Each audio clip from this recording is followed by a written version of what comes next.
All right. I had Back to on do what the we. same thing when I got this new computer. Um, I had to set everything up, and get everything Right. set. Because like all the Yeah. preferences are different and stuff. Yeah. Well, not only that, but what did I have to do recently? Oh, Saturday. No, shit, I can't remember what is today, Thursday? Yes. Yeah. Friday, let's see, Monday, whatever. Earlier this week, sometime, Mhm. because I've had 4 podcasts in the last 5 days, I think. Oh So wow. one of the guys a few days ago, he couldn't get Zoom to work on his phone or Mm. his laptop. I can't remember which one. So anyway, we used Discord, and I on this computer I have not downloaded. I didn't download OBS again because I was Okay. using Zoom. So I was Right. like, I don't really need it, so whatever. So I was Mhm. like, let me download this, and it was really quick. I have fast internet, and then this computer is so fast, bro. Like, holy shit, I'm still Yeah. not used to it. It's so fast, I'm still not used to it. It's like I'm still surprised every day. Yeah. Everything I do on this, You're still used to uh, the long editing times, like you were telling Peanut, like at bro. the how fast it is now. So this cut an an hour and 20 minutes off of Mhm. editing a podcast. Yep. That's crazy. Oh yeah. And it adds up too, because then you can crank out the stuff a lot quicker. No, I'm like, holy shit, I'm done. Like, okay, I made the thumbnail. Like, I guess I got a couple days before I have to do anything with it. Like, holy shit, I've never had that. Yeah. So, I'm really spoiled right now. I'm really Yeah. spoiled right now. So, It's a good adjustment to have. I'm kind of going through the same because like I got out of doing the video editing for a long time, yeah, and I just got a legit PC because before this all I ever had was laptops. okay. So all of the video editing I was doing was on laptops and just like Mm, the free demo. So I got a legit PC and got like a good editor now. mm. So I'm going back through all the old footage, and I have so much footage where the camera was upside down. Oh, So everything was upside down. I couldn't, the editor I had didn't have a way to just flip the video. oh shit. So I've been going through just flipping everything and then like going through and figuring out like, oh, I got some good stuff here, I got some good stuff Yeah, there, and I can actually see it. So, it but is. yeah. It makes a huge difference, man. It makes a Oh yeah. huge difference. I'm trying to figure out why my freaking whole screen looks blue. Does it look blue on your end? Like a blue shaded kind of, Yeah, but it's just your light bulbs. It's just the 5K, like either the 5K or the 4K light bulbs. It's not like yeah. that's more blue. That's normal. It's so weird.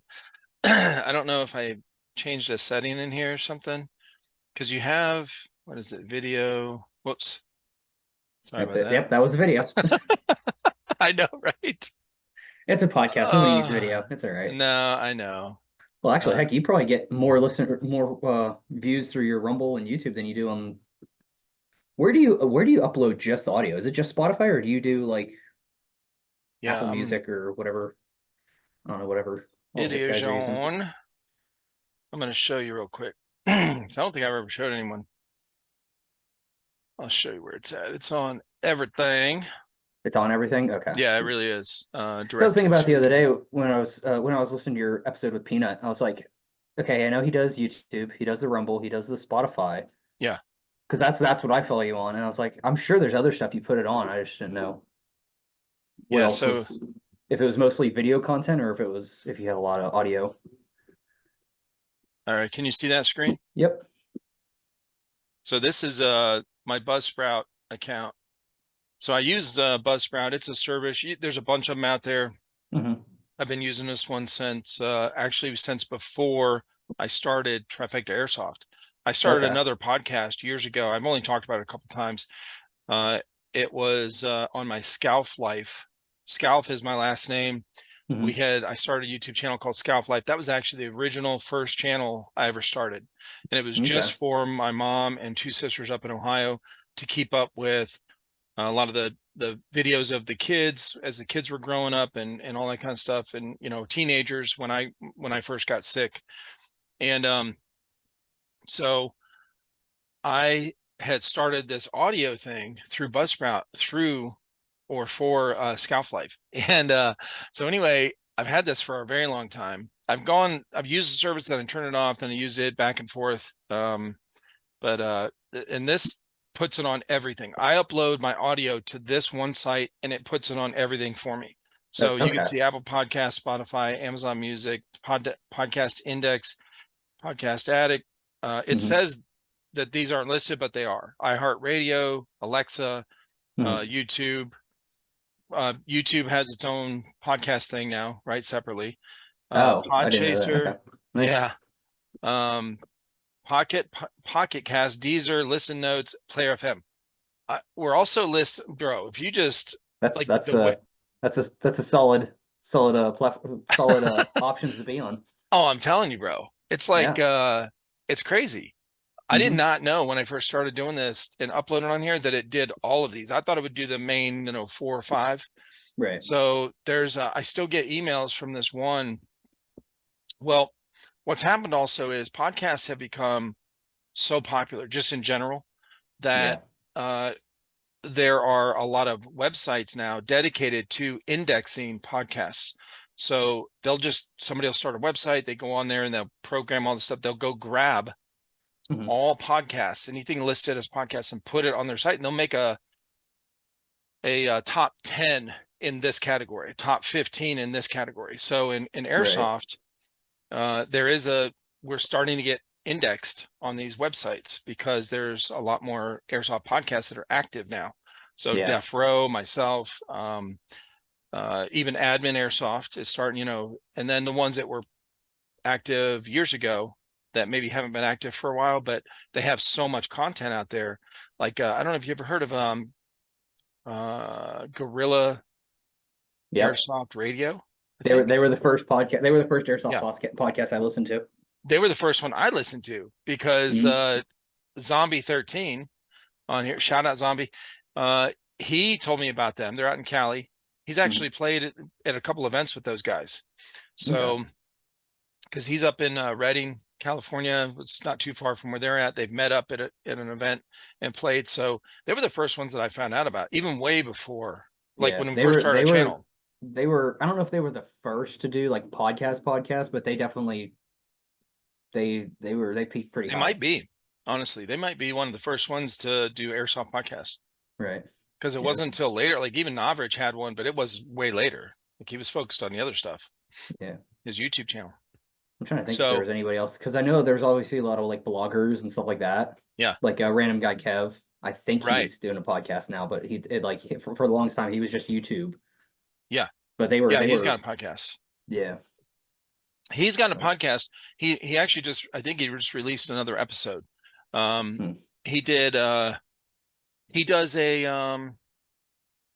like an award, like a voting thing every year, once a year Yeah. for Yeah, like the all different kind of player stuff, awards player or not choice players award. awards, Yeah, that's what it is, yeah. and it's for all different categories, and podcast is one of them. So Hmm. yeah, he still does one. He just put out a recent one saying he's kind of like Admin Airsoft. He'll talk like by himself. He doesn't usually have guests, and he'll Hmm. talk about certain topics in Airsoft, which is really cool. It's like his is more focused on the news, like what's happening in Airsoft currently. Right. And so this new one he just put a little short on was are there too many Airsoft events right now? So there's a lot of events going up around the country, and people are chiming in on that kind of stuff, whatever. Hmm. I don't think there are. I think it's better to have more choices than Yeah, oh, not.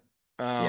Yeah. Um, instead of, somebody having if you really want to go to a really good Milsim event, you're kind of like, if you're in Colorado, where do you go? Right? Travel. Yeah, you got to travel, Well, pretty far. actually, AMS is doing events up there now. Oh, okay. So that helps. But Yeah. other than that one a year, well, actually, let me rephrase that. There is there's somebody that's doing events now, but it's just like it's little stuff. It's not like 300-400 player base. Yeah. There was the team Discord, one of the guys that they were talking about it. There's somebody hosting events now. Okay. I didn't pay that much attention to it because they're like, hey, there's an event local, and I'm like, it's the other side of the country. Nah. Yeah, no, No, right. I've already done my nationwide travel. Well, I can't even say that. I've done my Colorado trip or like my Midwest trip for the year. So Oh, speaking of that, I'm gonna bring up your freaking Oh, the I'm going to share map. the screen here while we're talking, you know, a little bit in a minute. Yeah. And your map. Yeah, dude. I did that same map. I found the one you were talking about. You sent me Yep. that link, whatever. And it's, you know, a little interactive. You can change the color of whatever you want to click You on the just you go to states. the photo editor, and I use there's like a autofill, like it fills in anything inside the lines and just Yeah, boop, boop, boop, done. it's Nice and great. easy. Yeah, I have that pulled up. We'll go over that here We in a second. actually Go over your events. that actually that the you and I talking about that. I think we were in voice chat when we were talking about that Yeah. last. And it's dude, it's haunted me ever since then. Like I actually in our like friend group Discord, I actually put it in there. I was like, hey, who's gone to like the most events, like states, who's played in the most states? And Right. I was shocked. My one buddy from Colorado, he's been, what was the number he had? 16. Wow. Yeah, he listed them all out, like every state he's played in, and I was just sitting there like that's a goal. That's a goal right there. Oh, it I is. need to, because I'm not even double digits yet, and I've been playing 15 years. So I was like, Step it up, I need to buddy. get on it. Yeah. Because you're in, By the end of the you live in year, Pennsylvania, right? yep, currently Okay. live in Pennsylvania. I lived in Colorado for a while, and then yeah, but So by the end of the year, you want to have what? by the end of the year, I will have added one, two, three. If everything goes according to plan, let's start with that because this year's already stuff already changes. Um, by the end of the year, I will have added one, two, three, hang on, five, no, four. By the end of the year, I will have added at least 4 states. I'm hoping to add five. I'm hoping to end of the year with To adding the five to the existing list. map right now. No, no, no. It's from the start of the year. From when I started the year to Yeah, the end of yeah. the year, adding. Okay, So okay. as of That's right now, still I've added two. And I got two okay. more down on the books. There's one more that it's close. There's two that are kind of close drive wise, like Ohio and New Jersey. I Oh, want to get them okay. knocked off just because Yeah, like there you go. get the close ones done, Yep. and then go from Yeah, there. But dude. That's cool. Hell yeah, man. Welcome, dude. actually, the one I sent you, did it have New York crossed off? Yeah, I'm gonna pull it up right now. Okay, all right. Because Let's just go into I it sent now. you one. I sent you one in February when I did Southern Front, and Let's it got start off Texas. with that Oh, me too. because Sorry I about already that. got it up. Yeah, and you already got the shirt on, and we're already talking about it. So let me go. Let me give a shout out to the sponsors real quick. Jackal Tactical. Go to jacktac.com to check out their stuff. They've got a couple storefronts in Pennsylvania. Paul Whitman up there runs those and fields, and also they run Otherworld Milsim, where they do Milsim events. Check out their website for details on all that kind of stuff. And then Skirmish, the Skirmish system, go to skirmish.net and to check out more on their stuff. It is the premier stat tracking system for Airsoft. You can't get any better than it. Okay, look at this. Okay, my dude repping Skirmish over here. I love it. And I've got a bright blue one right here. Or Oh, you got the blue one? Nice, yeah, dude. nice. So I've got. Oh, hang on. I gotta pick something up real quick. I'll be right back on screen. Yeah, man, go ahead. I've got where's this other ones at? Oh, okay, there we go. All right. He sent me the white one, the gray one. You have the gray one. Mm-hmm. It actually, I was not planning on getting to, but I Oh, went to send it. yeah. Yeah, I had the green one originally, and Okay. I had it hanging, as you saw right there. This is my entrance and exit to my airsoft cave. Yeah. And I was like, it's hanging right there. When I leave for this event, I can grab it, throw in all my stuff, boom, go. Yeah. I'm 2 hours into my like 4 hour drive, and I'm like, I threw it in my backpack. Yeah, Oh, I threw it in my. And the more I thought about it, I was like, let me call my wife. I called my wife. I was like, hey, can you go downstairs and check something real quick? Is there anything hanging here? And she goes down and she goes, yeah, is it a green band that says skirmish? I was like, oh, you gotta be kidding me. So I had to buy one at the event, but that's awesome. All yeah. right, look at this. What do you got there? We got all the Oh, colors. dang, you have what, one of every color, I think. And the Yeah, blue one. I think you have every single color they make, don't you? Yeah. Wow. So when I first started promoting them a while ago, gosh, over a year and a half ago, he sent me a box of stuff. He was like, he sent the hat, he sent the stickers, the glow in the dark stickers, and where's that at? Crap. I just had it last night. I was working on something last night. I went on Instagram Live for just like 15 minutes, like not long. I was putting together this box. Sorry, I'm Huh? not to you, just Instagram. You know how I am. You know how I run around with Instagram right now. I know, right? Hey, can we go live on Twitter? I've never tried it. Yeah, it's Spaces, right? I've tried it, but I don't know if I either goofed up the settings or I just didn't have any followers and no one chimed in. Because at the end of my live, my farewell to Instagram, I went live on Twitter for a minute, or Yeah. X, and it worked. Like it said I was going live, Okay. but like I texted my buddy, I was like, "Hey, can you hop in the chat? I want to make sure that like." Right. Because Everything works. I couldn't see a live chat. Like on Mm. Instagram, it shows you like the live comment feed. Yep. This one, it wasn't showing me anything. So I was talking to him like, if anybody's there, I can't see what you're saying. So Okay. Well, yeah, anything you that's need to something I do need like to that, figure anytime you out. want to test something like that with either with any platform, hit me up. Mhm. Hit me up. I will I will do definitely that. be down for testing. It won't bother me. I love doing it. And I appreciate doing it because I appreciate when somebody, I'm always doing that as well. I'm always hitting up one of my sons.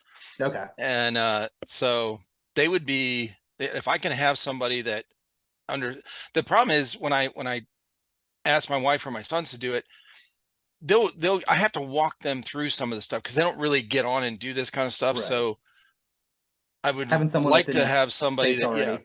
yeah, Yeah, I got that you. knows both ends, like going Uh-huh. live and being involved in a live and all that kind of stuff, so we can figure out what the hell is going on. Anyway, I was looking for Yeah, I this got you. thing. I'm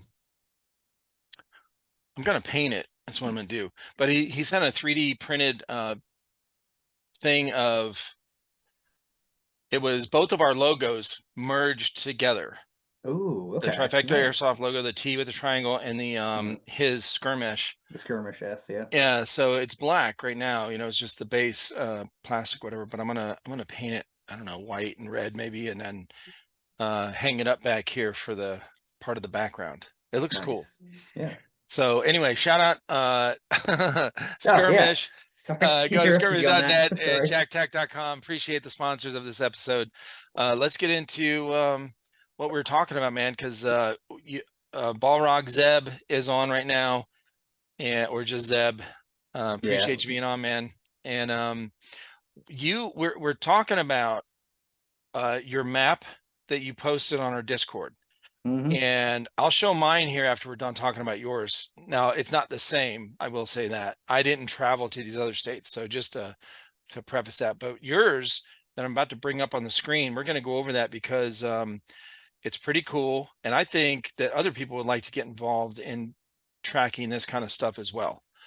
So you posted this map on our Discord. Now, go ahead and explain what you got going on here. So we were on a voice chat. We were on Discord in the Trifecta Airsoft Discord. We were in a voice chat. That's been probably what, 2 months ago? Yeah, it's a couple months. But we were in a voice chat and you'd brought up about how it'd be cool if everyone had a map that showed like where like all the different states they played in. And being the ADHD self I am, I was like, all right, I'm on it. And I went and made it like right there. I know, And it was like the next day, bro. I was like, what yeah, the it hell? was as quick as I could. And Mm-hmm. then at the time, New York and Texas weren't filled in yet, so it was just those. And after like seeing it visualized, it hit me like I've been playing for 15 years and I haven't even hit half of the states that are bordering where I grew up or like where I Mm-hmm. live. That's because I live in Pennsylvania there. So like Yeah. at the time, I had only played outside of PA, like there in West Virginia and Maryland, and then of course Missouri and Oklahoma. But like it was like 15 years, and I've been here. Like that's not okay in my eyes. I like to travel, Yeah. period. And I will, yeah. So that then became a mission, an obsessive mission of mine to like, all right, we're crossing as many states off the list as I can. Mm-hmm. And then at some point I'll start doubling back and hitting the same states again. But Right. gotta fill in the map first, and then we can go like, okay, this one was really fun. That one was really fun. You know. So so let's go over let me do something real quick, actually. This might be fun. So go to browser history. I go to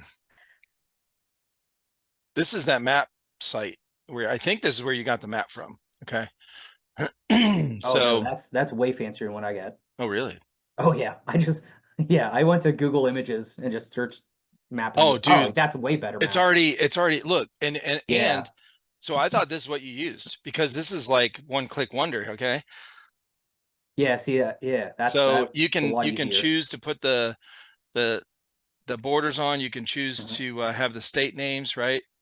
Okay. And you can choose the color. And so Oh, I thought yeah. you did Okay. that. Which one is this? Map. Here, I'm going to take a photo of this. Yeah. Mapchart.net. Take a photo of your browser history or your. I'll send you a link right now in the chat. Got it. The Zoom chat. If I can figure it out. I don't know where it's at. Let's It's see been a right hot here. minute since I used Zoom. It took a Has it? second getting it. Oh yeah, so I used it for work last year a little bit, Uh-huh. and then it just stopped using it completely. So I was like, oh yeah, I can fire it right up, and I get on the computer with like 10 minutes till we have to be on, and it's like, oh, update.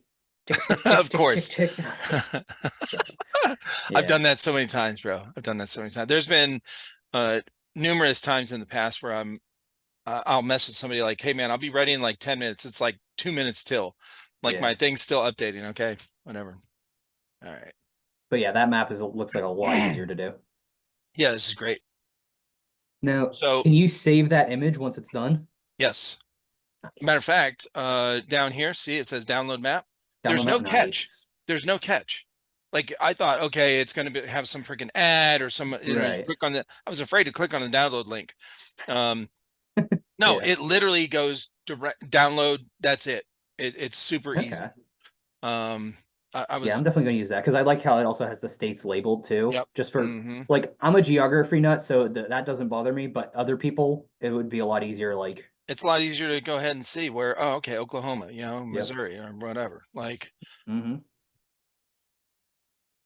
all right. So Rhode let's Island. go. That was the other one. What was it? Rhode Island. Yeah, That Rhode was Island. yeah.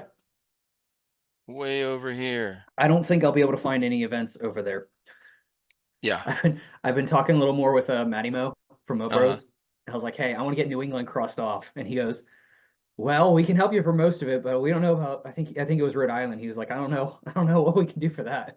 The only I'm thing like, yeah, we you'd can do what what we you'd can do. have to do is legit if you just want to get it crossed off, say to say, hey, I played Airsoft there, is just go find a field. I thought about that, How far but of a drive is that for you? it take just to get to so the corner where New York, New Jersey, and PA touch, right? Yeah. That's like 3.5 hours. Oh, okay. So that's where I'm like, I don't want to drive that far for an open play. Right. So that's where I'm actually linking. I'm planning on linking up with Matty Mo here this fall for an event in Massachusetts, Okay. New Hampshire. No, yeah, somewhere over there. I'm linking up with them at an event Gotcha.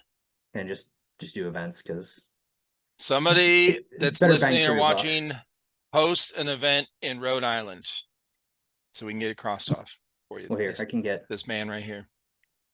Oh, Rhode Island. Yeah, I got the. Let me pull up the event info here. All right. Stag Ops Autumn Justice. Okay. Where's that at? And it doesn't have the crap. Where did I put the address? It's not on the address isn't on the thing. I got it. Why do they do It's that? somewhere in New York. Why do they do that? Or Why New I don't England. understand when I scroll through all these listings, you know, Instagram, Twitter, whatever, like somebody posts something Mhm. about an event and they don't put the freaking address. So some This of is their ones, classic. some of their more the events that are coming up sooner, they put the address on. This one's Yeah. like in October, so it's out far enough. I think they're just kind of, Oh, from okay. what I'm seeing on where they host, they're all New England based. So Oh yeah, maybe if it's that far out, they don't want to. Maybe the location's not set in stone yet. I don't know. right. Okay, gotcha. Or just so nobody swoops in there before them to host an event, like is happening with a couple other places. Oh yeah, I'll bet. But Okay, so on your map before you had Pennsylvania. Obviously, you played here. Yep. Let's go to the most recent one, and Most then recent. we'll. Most recent would be New York. Okay, Good old Syndicate 4 with Peanut. gotcha. Yep. Now, how was your experience there? Was it okay? Pretty good overall, or was it? It was rough. It was a Okay. rough one. Just There was a lot confusion, of right? there was confusion. There were a lot of multiple different individuals at fault, both Yeah. staff, players. It was just in general, just I forget which law it is, but everything that can go wrong, anything that could go wrong does go wrong. Oh, Murphy's Law, yeah. Murphy's Law, yeah. Uh-huh. It kind of one of those deals, like a lot of rules are already changing, so people are already uptight and irritated, and then the slightest thing happens on the field, and then it's all out, Oh, gotcha. And then event staff tries to come back, balance it, and it was just a bunch of different snowball stuff that happened. For me, Saturday was really rough. Sunday, I didn't play. I helped with reffing because they had a bunch of their red shirts leave. Oh. So they were shorthanded already. And so I helped a little bit with reffing. And helping with the reffing was fun. I felt bad because there was a couple instances. The biggest complaint, they had a rule where their barrel has to break the plane with the door and windows. Yeah. The rule was in place for a different AO that they'd hosted previously. Oh, okay. And I'm not sure why. I think they kept it in place because it helped the game flow at that other AO. Uh-huh.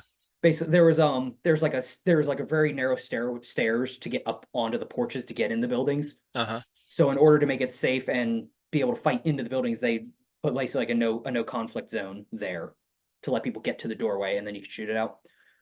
And I think that just for simplicity's sake, they kept it in place, and they've done away with it already. Like I think that Saturday, or like the week after the event, they already said they're not doing that rule going forward. So they're not going to do what?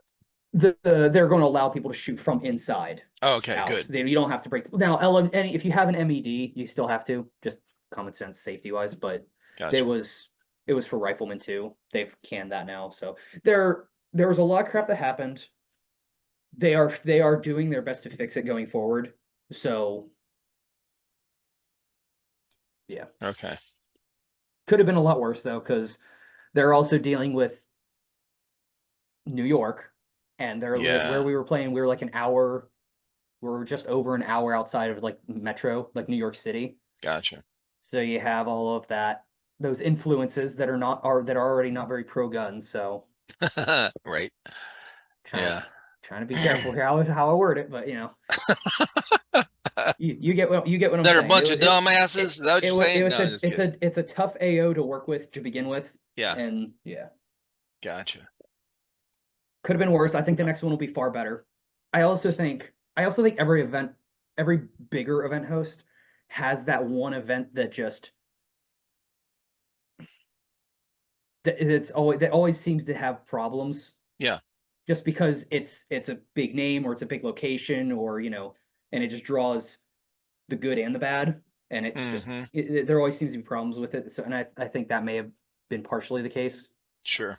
But like I said, it could have been a lot worse. Could have been better. Could have been worse. It's I mean, we've heard of these events having issues with whatever. So yeah. All right. So it's kind of the same rule that goes with your airsoft guns. You're not playing unless something breaks. Kind of the same goes for event hosting. Like if something doesn't go wrong, you're not really pushing. Yeah. So. Right. Yeah. It's I mean, my thing with the guy that hosts the events. Mm-hmm. It's like a personality conflict. That's it. Like I just don't like the dude, period. I don't like the dude. I've had interactions with him in the past, and I don't like how he talks, how he runs things, and how he's very defensive, that kind of thing. And I think he has a foul mouth around kids that I think is bullshit. So that's it. That's my thing. So it's more of a personal thing. The event itself, like I understand that I couldn't run one better. I don't know. I've never run one. So I'm certainly not pointing the finger at that. My thing was it was a cool AO. I would definitely give that. Like it was cool to be able to play in just abandoned prison. That's just cool. Right, exactly. All right, so you went to that one. That was just recent. That was a few weeks ago, and then that was a couple weeks ago. 2 weekends ago or something. Mm-hmm. And then what was the one before that? Liberty, AMS Liberty up in Skirmish, PA. Oh, okay. That was in PA. When I say that, for those of you who've played Skirmish, it's not Skirmish like I'm sure a lot of people have played it. It was 500 acres, it was originally going to be 700. They realized how like insane that was, so they cut it down to like 500. Yeah. Acres of Skirmish, and I liked it. It was a lot of fun. Oh, okay. Yeah. So we're talking about Skirmish paintball. Yep. And Airsoft. Yeah. Okay. Because I've Most of heard these, about that. I've looked up their website. Yeah. yeah. Yeah, it's dude, they have so much on that field. Like I've played there before, but the other event host that I played there with, it was like it was a smaller L-shaped, like it was a really small L-shaped field, which L-shapes are just hard to game plan for, right? Sure. Right. And then for the night play, it like had an awkward index and then shift over to a different field to play Yeah. at night. It was just really, it was really awkward, and it was such a small area of skirmish. This was 500 acres nonstop for the start X was 11 and index was at 10 or 9. That's huge. Yeah. Holy cow. So that was And how many very people were muddy. there? If you Ooh, had to guess. we were, I think we were just under 500. I Okay. think we were like 2 and 230 for player count. So enough to where it was good for that size. Oh yeah. Because okay, Oh yeah. good. Day one, we didn't get a lot of action because so if you pull up, actually, let me see if did I Yeah, let me send, pull it up. let me Which see one if, me pull up? so well, if you look it up on Google Maps, it's just trees. There's nothing there. I'll send you a copy of the AO, like the map that we had. Yeah. All right, I can just look it up Um, too. I don't know if this map was public, so I'll just get it over to you here. Oops. Skirmish.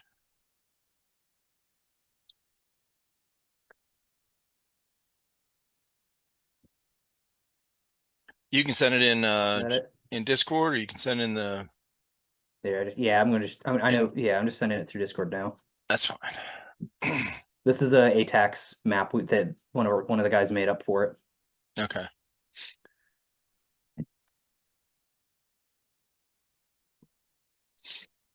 Oh, nice. Okay. Yeah. So at the start of the event, we were UFS and the other team was Cost down on the bottom. Like our FOB wasn't actually there though. They had so much rain the week leading up to the event, they had to move our FOB because where that FOB is at, it's swamp, Oh, okay. like marshy swamp. So Yeah. we actually ended up starting along the road just east of Sam Goblet, southeast of Sam Goblet, basically down in that corner. Uh-huh. We were, yeah, down in the Down bottom, like here. no, further up, further northeast. The little that no further, no, straight east from there. Yep, there. Oh, I see. Yeah, yeah. Okay. We were wedged out on that corner.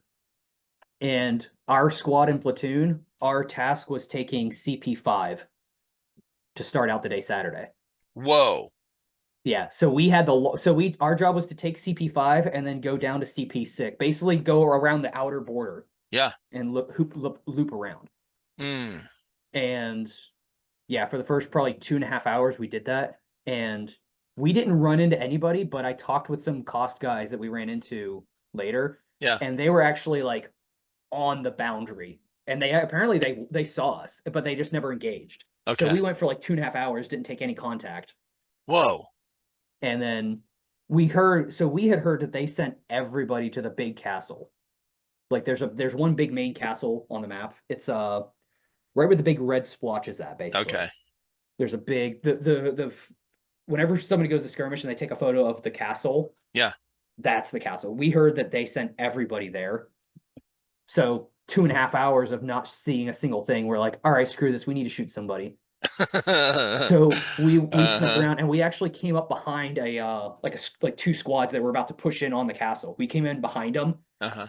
We all spread out, formed a line, and right as they were beginning their assault, we were like, F them up! And we jumped up and just charged and like hosed them all down. It was great. Nice. Well, we all got killed out. It traded though. So like they Okay. didn't take the castle and we got killed out. So we were like, Well, so you started out at Goblet here. You guys went to CP5.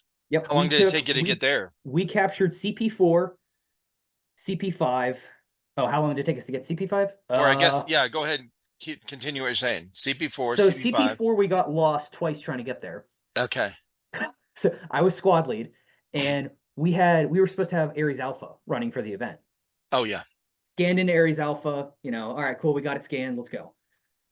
Game on, we make our run out there, and we're going around. I finally pull up Ares Alpha to like look at the map to see how close we are. There was a mix up with the barcodes, and the map they scanned me in for was for Southern Front. Oh shit. So when I'm looking at the skirmish, all I see is trees, and I'm just like, ugh. So I had to Whoops. go back and forth between like Ares Alpha, where it was like showing my GPS location on the map, Okay. and then like a copy of the map that we had. Yeah. And I was having to like look onto the map to see like the different tree cuts, like in the aerial map, you can see the different like cuts of trees and where the roads were at and stuff like that. Yeah. And trying to figure out where we were. And I was like, all right, the flag should be this way. And then oh, it's this way. And it's, Mm. thankfully we weren't in contact, so we eventually found it. And then same thing going to CP5 was easier. CP4 is the one we struggled with the most, but it was probably 45 minutes, half an hour to 45 minutes before we got to CP5. Oh, okay. Just because, but so right on the west side of CP4 there, Mm-hmm. it turns to like marshy swamp. Mm. So it's thick, marshy, like I don't know how familiar you are with there up here. Up and where this is at, it's up in the Poconos, and there's a lot of Oh, wow. evergreen. Yep. Which it's annoying trying to like navigate through it. So Yeah.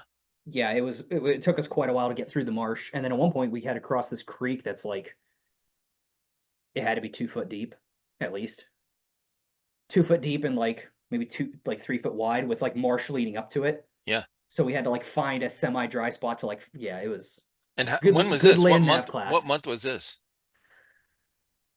Oh, I March? should know this. April.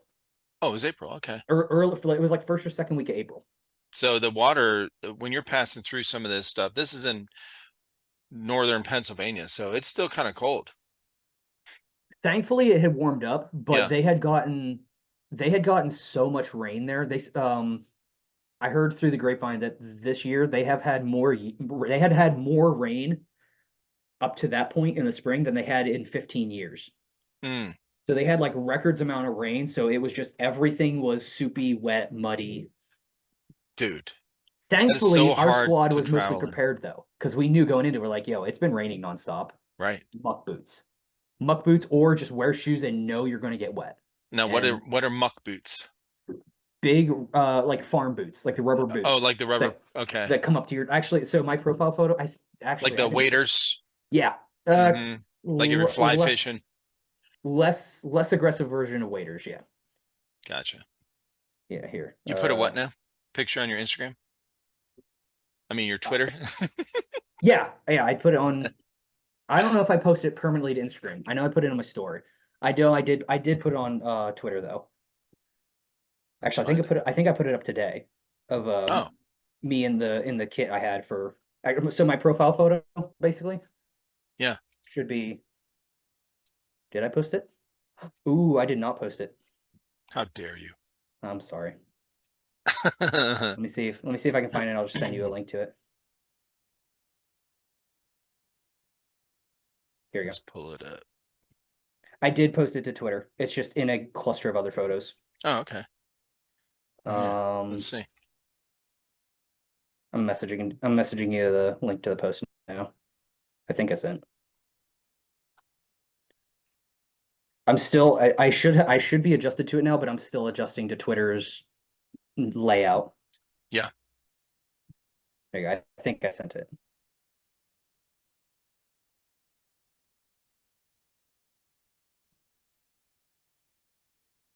Oh, there we go.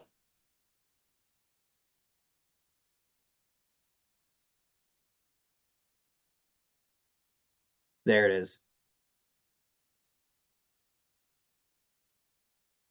Oh, hang on. Audio is that again? Yeah, that's smart. Oh, there we go. Yeah, that's no, I muted the mic because I was outside right before I got on here. I was outside putting together a new trampoline for the grandkids. Okay. So it's extremely humid out right now. And it we have all this pollen and crap. Ah, right. And dude, just out there in the grass throwing all this stuff around, laying out the whole frame and all this.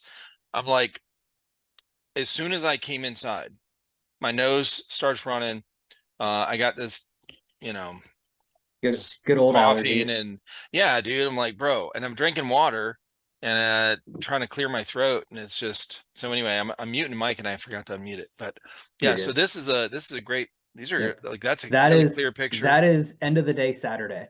This one here. Or no, not end of the day. That's right before nightfall.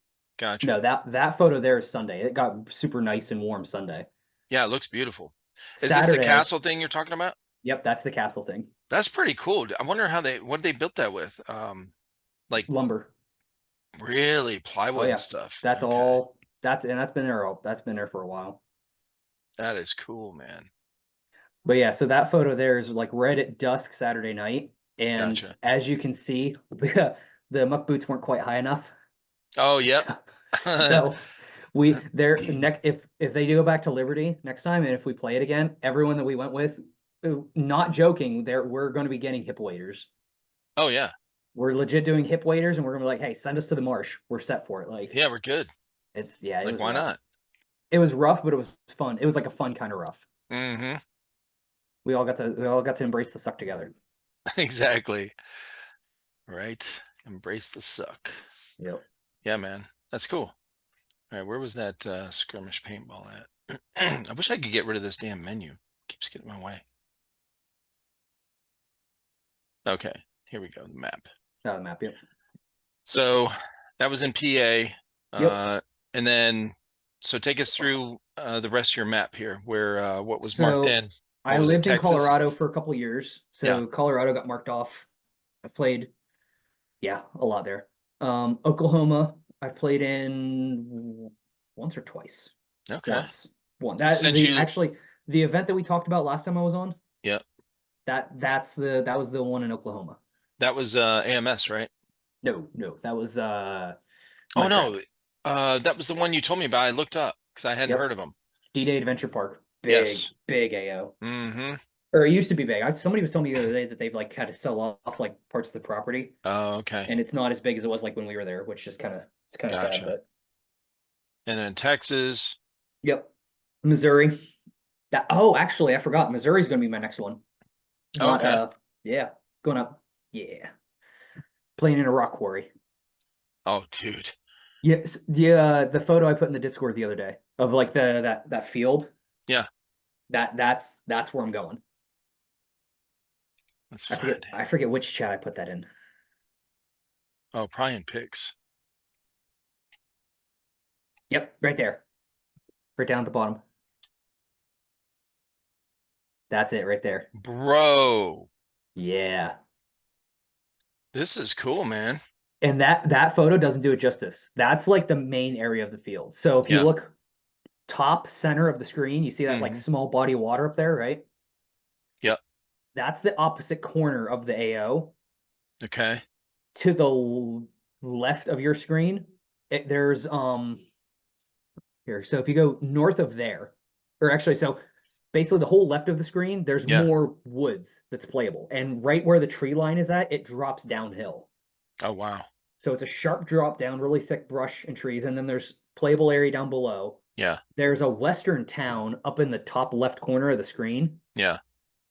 like up All in the way the up tree here? line. Yeah, up there. There's another town up Oh, there. wow. There's a small town down by the body of water. There's a small little village down there. Mm. Up on the to the right of that, on top of the hill, they used to have buildings. It looks like they took them down. Okay. Yeah, right here on that little plateau. Yeah. And then they've added a lot of stuff since I was there.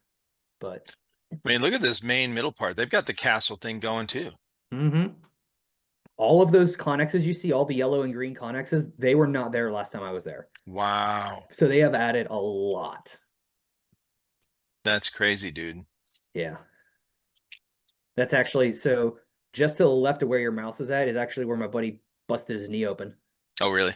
Yeah, so we had an L shape set up right there. Right where your mouse is at was the corner of the L facing the little building off to the left there on the other side of the connexes. Right here. Yeah. No, further over. Oh, over here. Yeah, that building. They were in that little jailhouse building, and we had an L shape around them, right? And me and my buddy are in the corner of the L, and we're not doing that. We're not suppressing anybody. Yeah. And I yell out, I was like, "Hey Ross, we could make it to the building." He goes, "You better clear it with red before you run." So I came on the radio. I was like, permission to charge the building? He's like, no. And then Jason, the team leader, is like, I don't know where he's at, but he's like on the other side of the AO, and he must have heard it on the radios. And you just hear this booming voice go, send it.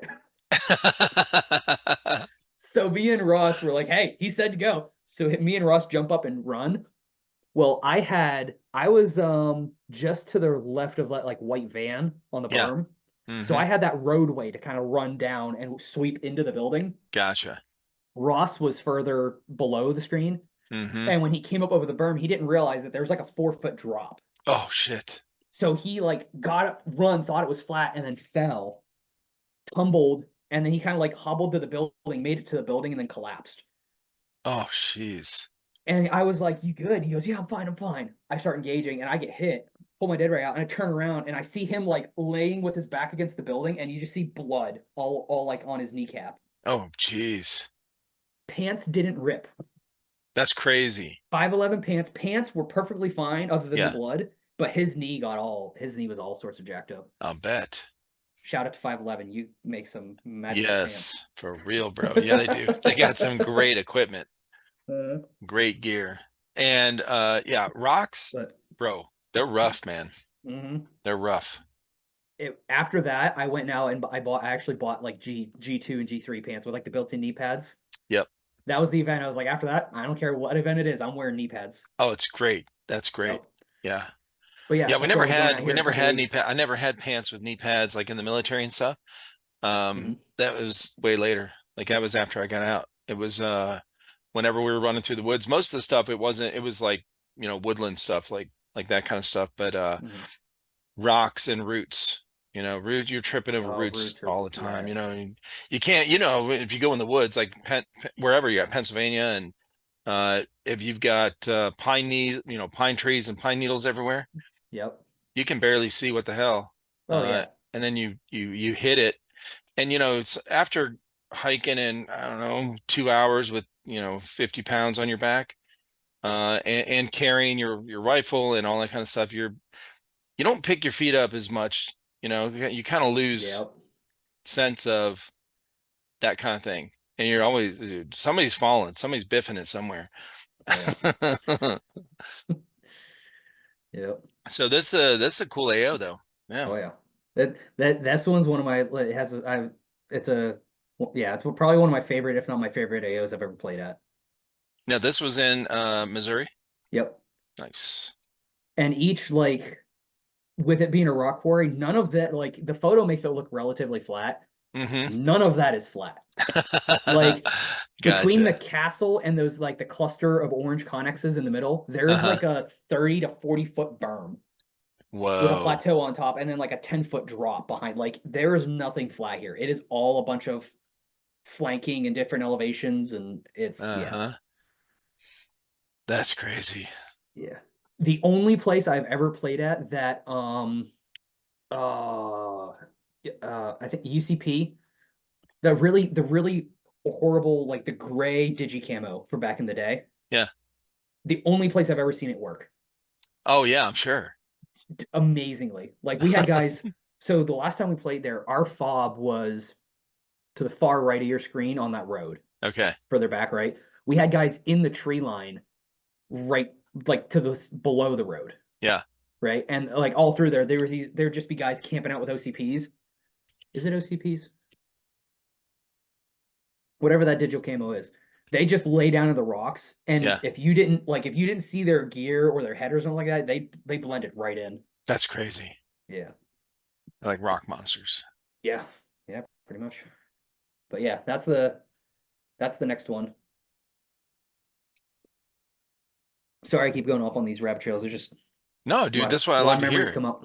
No, I want you to tell stories about each one of these places you played at. When I was going to ask you about Oklahoma, did you play there when you lived in Colorado, or since you lived in PA? So I grew up in PA, moved to Colorado. Yeah. Because got married, so we went out there because that's where she was at, and made a lot of friends out in Colorado doing airsoft, and then her and I moved back to PA. Yeah. And right after we moved back to PA, we weren't a team, but we had like a group of guys that were always at the local field that like we always play together. We always like we'd always like go to different games and stuff. Yeah. So when I left, before I left, we had talked about organizing this group to just go to an event. We're like, look, we got like 30 guys, like 30, 40 guys consistently going out to games. We could go to an event. Like, yeah, we only have maybe 20 come to the event, but that's still good. That's a good event crew. Sure. Yeah. And then I moved out. And then after I was in PA for probably 2 months. And then Big Red and Ross hit me up. They're like, hey, you remember that idea you had about getting all the Colorado guys to an event? I was like, yeah. He goes, yeah, we kind of picked it up and ran with it after you left. This is when we're going. We'll buy your ticket. We'll buy your plane tickets. You buy the event ticket. You want to come out? I was like, yeah. What? Yeah. Oh, that's awesome. So, and then the event turned out the way it did, and it was kind of sad, but it was a great time with the guys. I got to see everybody again, and That's but cool. And then what did you play in Texas? When did you play there? Southern Front. Oh, okay. That was the second most recent one added. And that's AMS, isn't it? Yes, yeah. American sorry, Milsim. AMS Southern Front. Whatever number they're up to now. 7, 11? No, 7. Gotcha. No, 6. Yeah, 6. Not 7. It's right here. Yeah. Does it? Okay, okay. Yeah. Yeah, the event was awesome. It was at so it's at D14 Oh, okay, in yeah. Texas. Yeah. Never been to Texas before. Heard a lot about D14. I'll start out with the flying part. So I've been flying back and forth with Airsoft equipment for a while now. So Right. when my wife and I were dating, occasionally I'd bring Airsoft stuff with me and I'd like play with her brother in the backyard. Yeah. Because he had his own guns, I had my guns. So we would just, plink around here and there. So flying with Airsoft stuff is not nearly as complicated as I feel some people build it up to be. Oh, I mean, I've talked about it numerous times on here, and I don't know. I never knew until somebody like yourself, says, hey, it's not that bad. Oh yeah. Yeah, I thought it would be a nightmare, but yeah, okay. The only thing, as long as you read what their rules are, yeah, and you follow, as long as you can read rules, interpret rules, and follow them, it's a piece of cake. It's super okay. easy. Yeah. So I'm gonna grab. Actually, I'll just grab it because I know the live stream does sometimes with grabbing boom booms doesn't like it. Oh no, we're not live. We're not live. You know that. Oh, not live. Okay, cool. No. So when you get an one like this, yeah. Right? You got 2 options, basically. Well, 3 options for guns. You got AEGs, HPAs, GBBs, which GBBs and HPAs would be under the same kind of crap to deal with. AEGs are ridiculously easy to fly with. Right. Yeah, because there's no pressure. Right. Get your batteries in a bag, put them in your carry-on. They go with you on the plane through TSA. They stay with you. Yeah, anything that has a battery, so your laptop, cannot go under the plane. Right. It can't go under there if it blows up or whatever. They want it in the cabin, not underneath the plane. They want it to kill the people in the plane, not to hurt the plane. Well, yeah, exactly. Not destroy the fuselage, right? Yeah, because they got enough parts falling off as it is. They don't need your batteries making more. Right. Yeah. So any replica, AEG, HPA, whatever, hard shell carry case. One thing I did learn that they didn't clarify in their rules that I learned the hard way: if it has a place that you can put a padlock, you have to have a padlock on there, or they will charge you ridiculously to add them on. Mm-hmm. First time I flew, that was 2017, I think. It was anyway. Gotcha. So padlocks on anywhere you can have a padlock. Hard shell case. You can't do your soft shell. Don't just come on, common sense. Like a gun bag, no. Right. Yeah. A gun case, yes. It's going in an airplane. Think about how they are with the luggage. Do you really want your AEG in a soft bag? Duh. Right.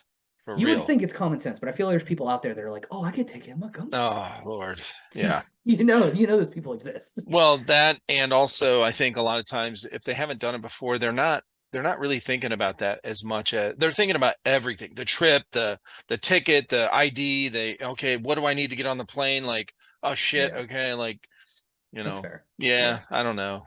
But some people are just not. They're just dumb. Okay. Yeah, they get flustered. They don't go through every. They forget shit when they get on the plane. Oh yeah, and let's be honest, we're airsofters. There's a level of that's here when you play. I mean, we're playing with toy guns. You have to be a little bit, yeah, to play with toy guns as an adult. Come on. So probably the biggest stickler on flying with airsoft that you're running into, HPA or gas blowback.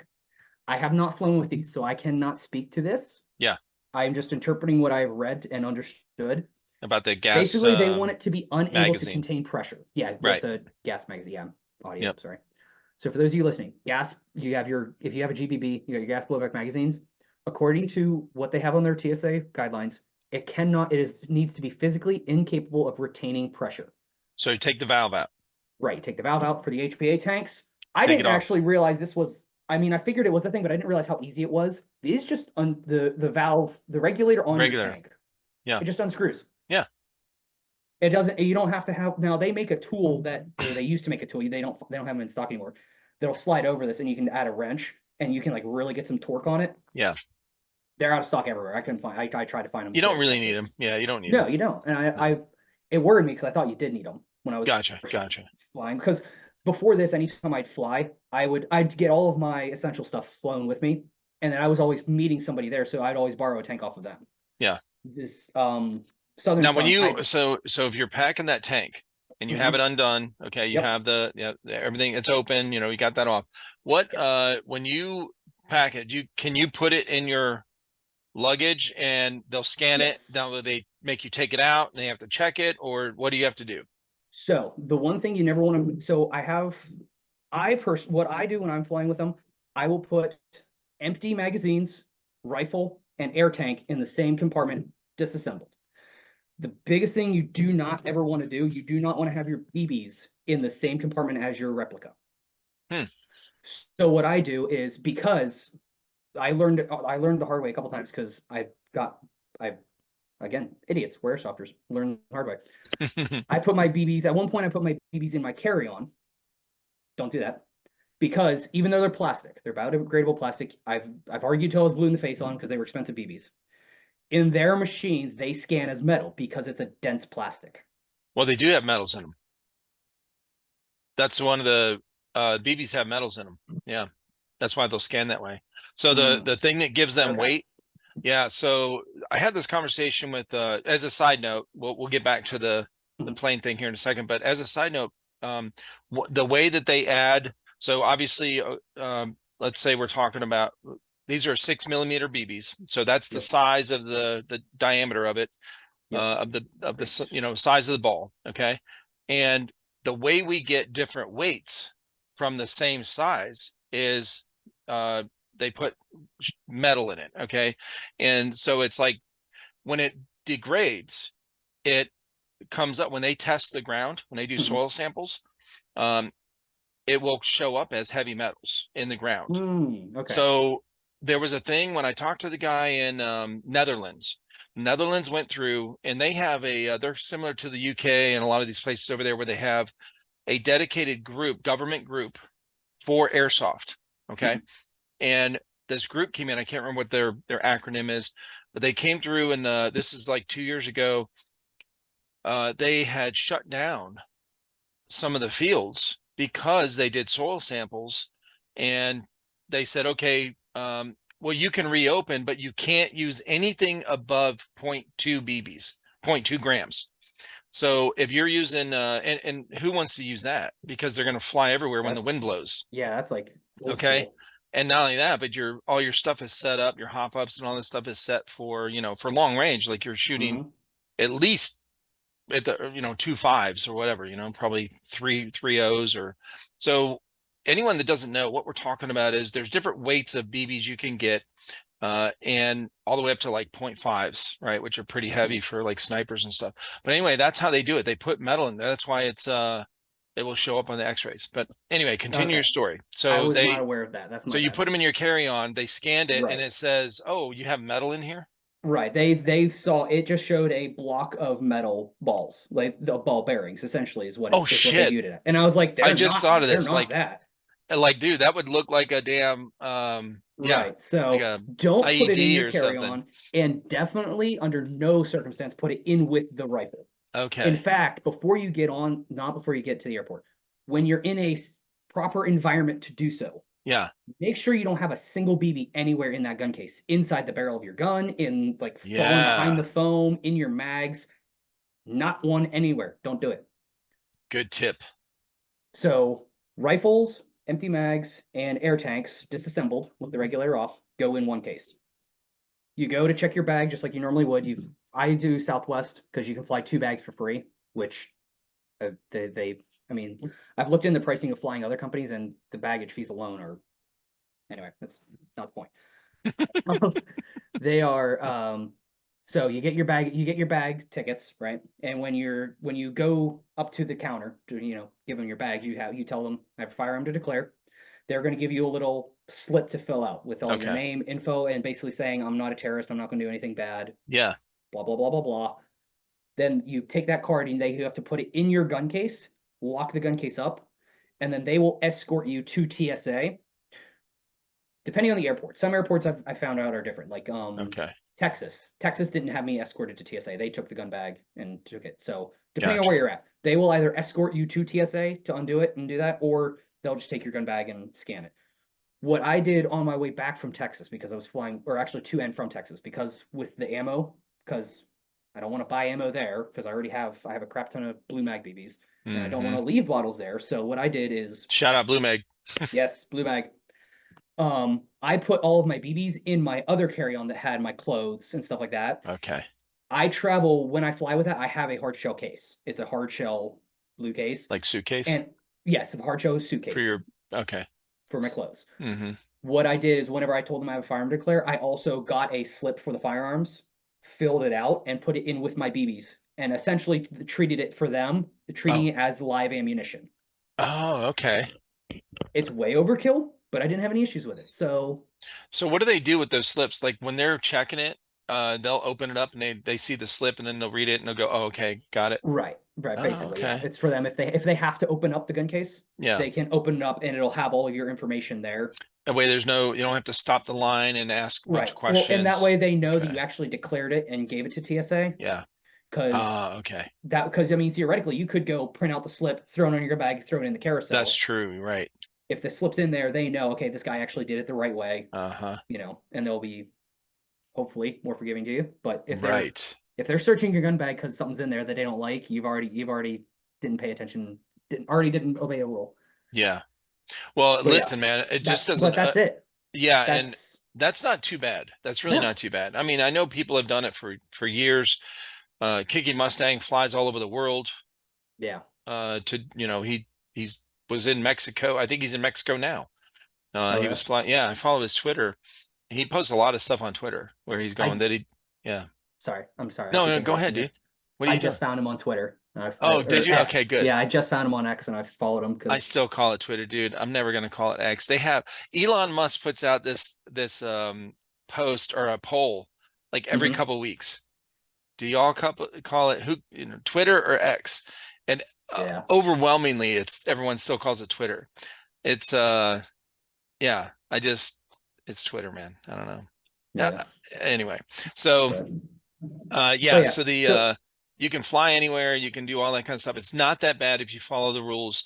Exactly. Yeah, I think that's the biggest thing is people have a problem with understanding the tank stuff. Anything that can hold pressure. Right. And by the way, we're talking like we're not putting down the TSA and all that. I want our planes to be safe. I think it's great. Oh yeah. Like I don't want somebody getting on there with, some dumbass that even if they have good intentions, they don't have bad intentions, but they put some kind of pressurized thing in the underneath the plane, and we go up 35,000 feet and this thing, explodes. Yeah. And now because of some idiot, like it wasn't even supposed to be a bomb. It just turned into one. Yep. Parts start falling off the planes and whistleblowers, All right. I know, man. So that's not bad. Anyway, yes, off topic, but yeah. No, I don't know. I don't even know what happened. Was there some recent there have been a lot of Boeing employees turning up suicided or dead. So. Okay, I vaguely heard something about this like last week. Not a lot, air quotes, not a lot, but it's above average. Yeah, but more than one is odd. Yeah. in a short amount of time is odd. Uh, So okay. So are they in bed with the Clintons or something? What's going on? I mean, I'm not saying Like, they are, but I mean, if it looks like a duck and quacks like a duck, I mean, damn. uh, Okay. So Boeing, I didn't know. I don't know anything about that. So there's a I won't get into politics on here, so no, but I'll message you later. There's some cool conspiracy theories. Well, not cool, but there's some interesting conspiracy theories. sure. But But what, we'll keep this politic. no, we don't have to talk about Oh, politics, we but don't? Okay. no, it can be, I'm just asking so what did Boeing, like, so somebody came out, why are they killing their own people? There was a whistleblower that they had. I Oh, believe they were okay. at court for like something that was going on, Okay. and the whistleblower turned up dead. So what was the And then the whistleblower and then the talking about? What was the controversy? He was just there saying was that, some safety issue with oh, okay. Boeing with something that they were doing. And Hmm. I guess before I don't know if he actually did get like the information down anywhere or like they were going to court and he was going to tell them and Oh, then, okay. just I mean, this has been going on forever, man. It's like the mafia mhm. used to do this all the time. They probably still do. Maybe they're the ones that did it. Who knows? Because Yeah. that's all these old gangster movies, man, and mafia movies. It's like, oh, they're going to court. They got 3 witnesses. Where? Oh, those dead guys over there? What? Yeah. Oh, how'd that happen? Oh, Yeah. shit. Okay, I guess we ain't going to court. Yeah. Oh, uh, Lord. Yep. what were we So talking about? we were talking about Oh, flying and flying. how Yes. difficult it is, but it's not difficult. Follow the rules. And now I did learn from you about the BBs thing. That's interesting. I'm glad you brought that up because I hadn't heard of that before. Hmm. Well, and I found out because the first time I flew, like the very first time, I Yeah. had like a small little thing of BBs, and I put them in my carry-on. And this was 2017. This was Okay. no, actually no, this was 2015 when my wife and I were dating. And I went through TSA and they scanned it, and the one guy flagged it. He's like, "You can't have these on the plane." And I was like, "They're just plastic BBs." And his supervisor came up and he gave the best description for the situation ever. He goes and he tells the young guy, he's like, "That's like having musket balls without the musket. They're fine." Mm, And I was like, gotcha. "Yeah." Well, being me, I was like, "Oh, well, he said I can fly with them." So next time I did the same thing, but this time I did it with a bottle of 4.0s, like barely used 4.0s, so Mm. not a cheap bottle. And they were like, "No, you can't bring these on the plane." I'm like, so they had to throw them out. Oh, so they got thrown Yeah. away. Yep. So after that, I went and deep dived on like, okay, what do I need to do? 'Cause I'm not throwing out 4.0s again. Yeah, That for is real. that is like that can be really expensive really quick. So it's not, would you say, is it easier just to buy them when you get there If or that's an option, yes. I like to be super prepared though, because you go to some events and by the time you can get to the vendor booth, oh, that's because true. so There's with no Southern guarantee they're Front, going to have them. Yeah. right, you don't know if they're gonna have the BBs, the weights you like. Hmm. And my guns they're not super picky, but I know what they perform really well with. So, and Yep. if I know there's a way to get them there hassle free, I'm going to do that rather than risking buying it at the Absolutely. frame. 100%. Yeah. I could see So, that. Yeah. yeah. Definitely good to know. Okay. So put the BBs in your suitcase away from your gun. So, if you have a hard shell suitcase, you can 100% do that because Oh, their ruling on it is it has to be hard shell. oh, So that's how I do it. If you don't have a hard shell, you're going to have to look into it more thoroughly. And I don't know okay. how they would do with a cloth bag. I Huh. wouldn't risk that. If that's the case, I would try to find like a third carry on and put it like, or do two gun. Like, I don't know. It depends on your situation too. Cause some guys can pack super light. Yeah. I, I, I can for some stuff, but when I'm flying, I don't pack light. I bring everything I need. Like I'll bring full tool sets with me Yeah. just cause if something goes down, I want to know I'm self-sufficient. I can take care of myself.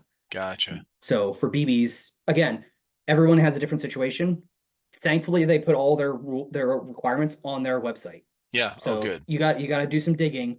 You have to Sure. actually like Yep. listeners. If anyone is listening to this, you're gonna have to actually do some typing and actual reading and reconfirm what I'm saying. Oh, Because by dude. the time this comes out, who knows? They could change all the rules. Not only that, So if you're yeah, listening to this, yeah, check what the please most do recent some one is. research. And research doesn't count. Like it doesn't count if you just you don't get into the reading part of you know, because a lot of people, they get turned off by that. They're like, oh my gosh, I'm not reading all these. What? Oh my Yep. gosh, no, forget it. Okay, can somebody just tell me? Yeah. That's what videos are great for, transferring information like that in a real precise manner. But Mhm. yeah, you know what? You should make a video on that, dude. I've thought about, there's a couple videos I've been wanting to do for a while I'll now. promote it. We'll There's share it. flying with airsoft, setting your dwell. I can't tell you how many HPA guys I've met that either didn't know what dwell was or didn't know how to set it on their engine. I don't know how to do it. Why don't you explain it real quick? So it What's depends it on the engine. for? It depends And on the engine you have, okay, and what it is actually. Hang on. Sorry. I'm actually going to the range here Saturday, so I got range stuff all set up to go. I got a some guns that are being buggy. I got to fix them. But so the dwell is when your engine's on. I'm just gonna grab the engine. You can imagine an engine, an like HPA a engine here. Fusion or any HPA, Fusion, Inferno, Kythera. right? Okay, As what the dwell is, it's the amount of time that the nozzle or the solenoid is open, allowing air into the barrel, right? gotcha. And if you have a longer barrel, you're going to, what it is the time between engine open and shut. Okay, Performance wise, you want the air to shut off the second that BB hits the end of the barrel. right, Because if it's over dwell, it'll like kick your BB right. and do Because stupid once stuff the with it. BB leaves the end of the barrel and you have air still pushing behind it, it might throw it off a little bit. It's not going to be It accurate. does. Okay. Right. And if you have it under dwelled, You losing power or excuse me, range? you lose a little bit of power, Okay, but it's yeah, more so your range. gotcha. So you want it to be timed perfectly. But the problem that I've seen a couple like 3 times now, just in this calendar year, some guys that they've gone to a local shop, get a very expensive HPA build, and whoever did it never set the dwell. Mm. And he was burning through the one guy that went to Southern Front with me. He was burning through one of these, but which it's or actually no, he had 80s, I think. What? So this actually, let me find one that actually has the writing, so I'm not just. How many ounce tank is that? So that's a 68 by 4500. A Okay, 68 cubic inch, 4500 psi, right? gotcha. He had it was either one of these or an 80 cubic inch, I forget Okay, which. But for HPA, that's a big tank. yeah, it is. And he was running his LMG, which LMG do use more air, right? Sure. But he was getting through one box mag. One, I think he had 3 or 4,000 round box mag, and it was empty. He went from full 4,500 psi to zero to like he had 1,000 psi left or under 1,000 psi left For one box mag. for 3,000 rounds. Whoa. That is way on the wrong end. Yeah, it is. Simple fix if you know what to do. So every hang on, for the electrical units, you basically have to. I'm not going to dig this out. That's going to take. So basically, on your electrical units, it's basically just programming the FCU. You just program it to, and you need a chrono for it. And Wolverine put out a really good video on what to look for when you're chronoing, and it's Okay. basically run the BB weights you're going to play with.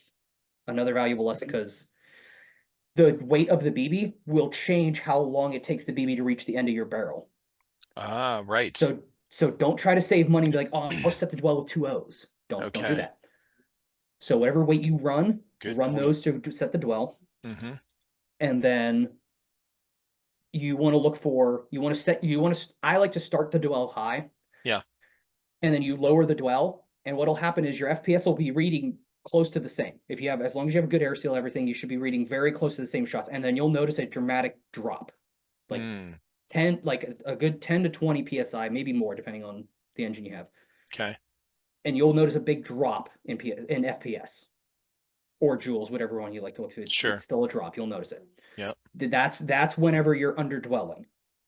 You bump it up just 1. Then try it. And you're done.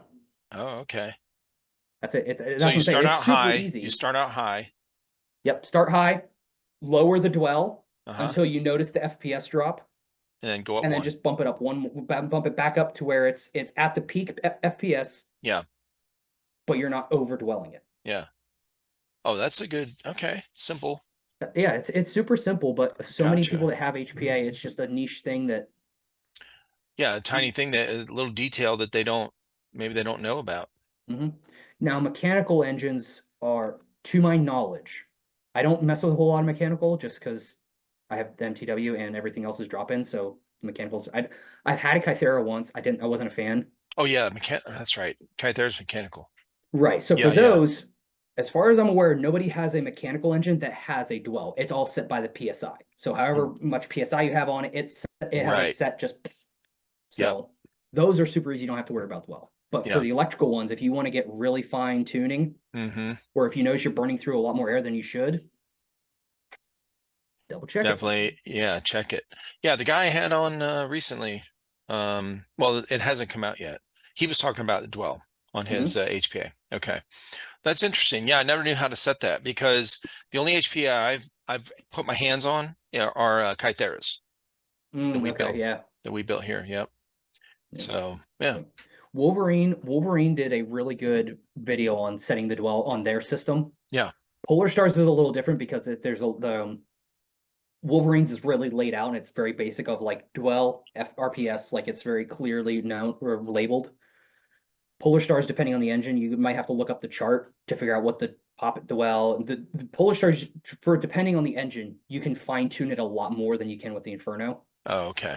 So, did they put it on their YouTube, Wolverine? Yes. Yep. It's one of their What the Tech videos, and it's setting. They had an older one, and I went to look for it the other day, and I think they took it down and did a new one. But they've been doing a lot of really good video shorts of like giving tech tips. Like that audio is on. Okay. Yeah. Actually, they did one today of I never even thought to do it. Just like, but it's on their video. They said about taking gun salve or like the lube. Yeah. Lubing these rings so that when you put the regulator on, right, it doesn't pinch. Yeah, and I've been having that problem. Is like when I put my regulators on, I put them tight. I don't want any kind of play whatsoever. But when I undo them, I've had a couple times where this will start unscrewing. Yeah. When it's full of pressure, which if you unscrew too far, that's going to explode. Yeah, exactly. It's not explosive. No, but it's not going to be good. Right. And I guess putting lube on it can help with stuff like that, and just That's a great idea. Yeah. I was looking at their. I went to their YouTube and I was looking at their What the Tech. Yeah. List or whatever playlist.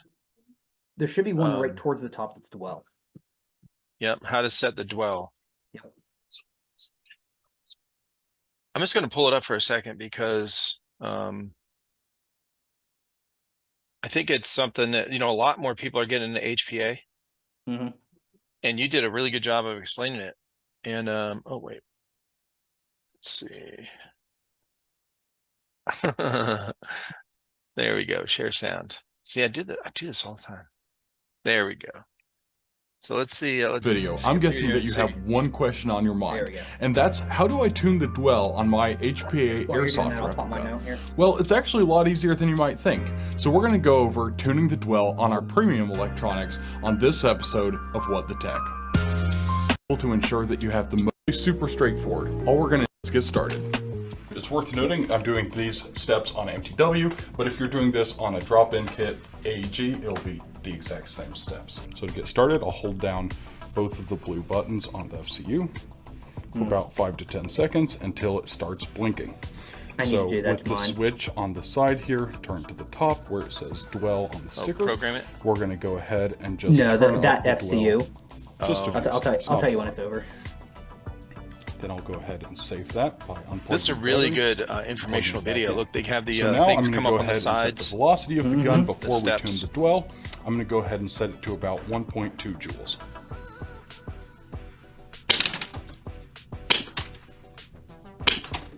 So we're going to go ahead and turn up the pressure on the regulator to set the velocity. You don't tune the velocity with the dwell. That's a common misunderstanding.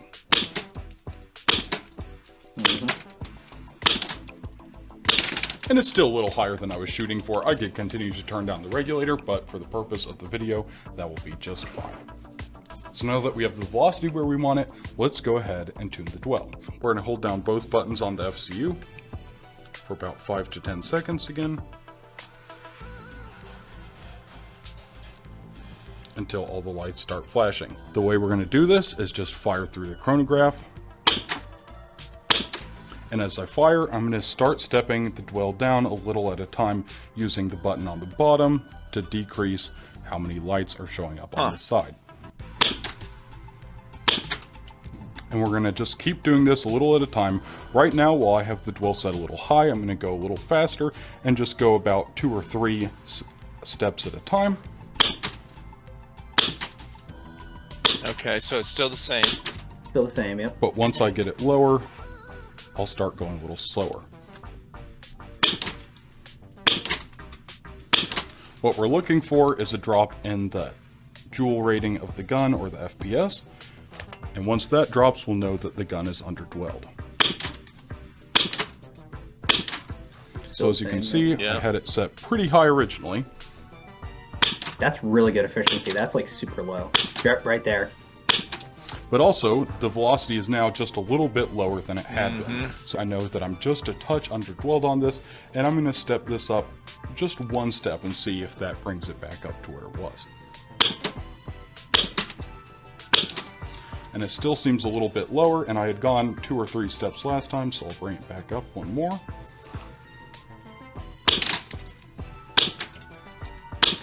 There it is. There it is. Huh. And now that's all. And that right there, that will help your air consumption. So now I know that I've turned down the dwell as much as I can turn it down without underdwelling the system. So to save this, we're just going to go ahead and unplug the battery. Plug it back in. And now our settings are saved. Interesting. And that's all there is to it. And just doing that will help mainly with air consumption, but also with it'll performance, like your trajectory and stuff like that. It does affect it big time. Sure. Being under or over, just like, yeah. That's really good to know. Yeah. Okay. But I need what I was saying about what I need to do like he has on his. So this is the Gen 2, the FCU, right? Yeah. On my MTW, it's one of the older gens from I got it in 2019. Yeah. Not long. No, was it 19? Yeah, it was 19. It was like, I think the first year that they came out. And mine has what they call the Spartan FC. It has a Spartan FCU, which means it doesn't have a computer chip like that visible. It's all done by tuning like on the trigger. Yeah. It's doable. It's kind of annoying because that one is a very clear visualization. Oh, yeah. Well, super low. The Spartan, you have to go entirely off of trigger and chrono and just, it's gotcha. Doable, but kind of not as carefree. Not as easy. Yeah. Yeah. But, Dwell. Picture dwell, people. Okay. Yes. Look, here's some tips that I've learned on having people on here. Okay. And some of them I've learned in real life with real steel guns. Clean your gun. Yeah. If your gun, keep your gun clean. You want to eliminate all the variables.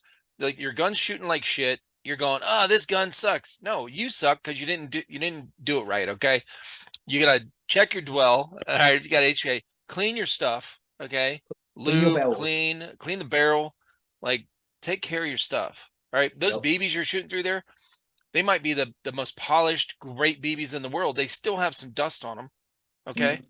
Just from transferring from the bottle to your mag to friction. All right. When they're getting jammed in this magazine. Okay. They're just plastic. They're going to have some dust on them. If that shit sticks. If you have a computer cleaner, like the compressed can. Yeah. Spray out your Odins. Good point. Especially if you got the silicone insert. Those things trap so much dirt. I never thought of cleaning mine out for the longest time, and I did it. Yeah, that's going to be a regular cleaning list now. Also, right. Taking apart your mid caps and like alcohol wiping them clean. Because the BB residue gets in there too, just like it does your barrel. And look, plastic is petroleum based too, so you're going to have a little bit with friction and heat and temperature change. You're going to have some residue, oily residue sometimes that collects dirt. Yeah. Plus, plastic is static. It's very staticky. So just plastic in general. So it collects dust, like dust attracts to it. Yeah. Yeah. Pro tips, man. Good. Yeah. All right. Well, let's go back to Southern Front. The let me get rid of all these. We're going to pull up this map again. Now, with everything pro I've said about flying, please understand I still love flying. I still like traveling to games. But for Southern Front, I had the most crap go wrong in a flight or like in a flying trip ever. Really? I don't know. It was Murphy's Law. What? Just a bunch of random shit. Murphy's just oh yeah. So I timed with my work schedule and stuff like that. I timed it to where I was going to fly out and be in Dallas late Friday night. I was going to be like arriving at the airport like 7-ish. An hour drive to the Airbnb. So I was like, I'll probably miss dinner with the guys, but I'll have time to get there, unpack, gear set up, hang out with everybody before the event. Cool. I fly out of Pittsburgh. I get to Pittsburgh, check all my bags. There is not one person in line for TSA. Never happened at Pittsburgh at any time I've been there. Yeah. There's always a line, and it's always normally super long. Go right through TSA. Boom, done. I'm at my gate. I literally am sitting there for over 2 hours because you're like, this is weird. Yeah, I was like, oh man, I hope the rest of the trip's like this. It was not. I had a layover in, was it Atlanta? Yeah, I had a layover in Atlanta, which I already knew it was like an hour layover. So I was like, okay, I'm going to have some downtime. I'll go get dinner. I'll get dinner then because I don't, get some food. I go to my gate. I'm waiting. And flight gets delayed for like, I think it was like an hour and a half or 2 hours. So I'm in Atlanta for 3 hours total. I'm like, all right, sucks. I'm going to be getting into Dallas later, but okay, whatever. Finally get into Dallas. Go to get my bags, and I'm like when I got on the other plane, I got like one of the front seats. Like I was in the first 4 rows, so I was quick off the plane. I was like, cool, get off the plane, get my stuff, get my rental car, take the hour drive, get there, cool. I get to the baggage claim, the carousel at Dallas, and I'm waiting, and I'm waiting, and I'm waiting, and nothing. Something else was flying with guns. When you go to pick up your bags, they're not going to come off the carousel. They're going to come over to like a special check that you have to get your gun bag. But my personal bag was coming off the carousel. So I was like, okay. Everybody else from my flight had gotten their stuff and left already.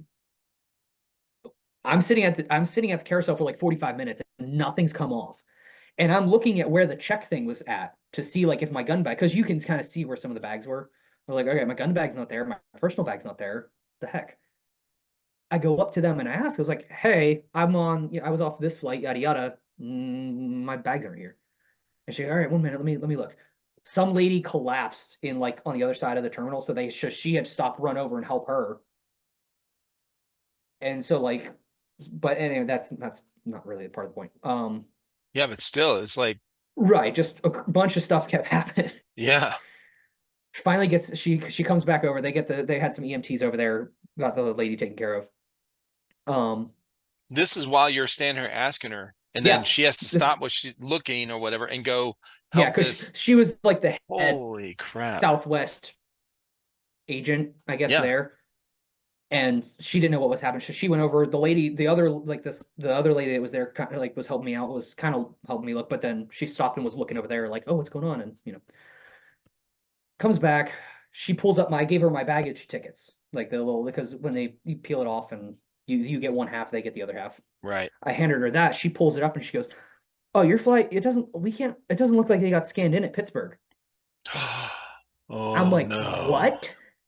And she's like, let me look. I'm like, and I just go over and sit down. I'm like, oh my God, none of my stuff didn't even leave Pittsburgh.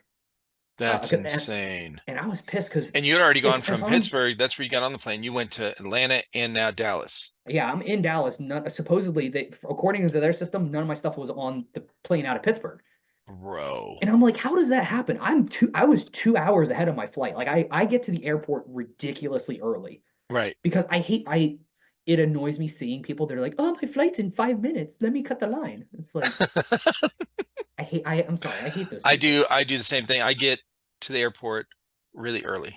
Yeah. My wife hates it. She's like, do I have to get up? Like, we'll take early flights. I'm like, you're getting up at 4. I'm waking your ass up at 4 a.m. I'm not going to be late. Okay. Exactly. I hate running late just in general in life. I like to be on time, earlier on time. And flights, I am early. Okay. 5 minutes early is 10 minutes late. Yeah, I'm telling you. Yeah. Early. My dad was always like, early is on time, right? On time is late. Exactly. Yeah. So I was freaking out. I'm like, okay, I intentionally go to the airport early so this doesn't happen, and somehow it gets goofed up. So I'm fuming a little bit. Yeah. And I text the guys on the team. I'm like, hey, none of my stuff's here.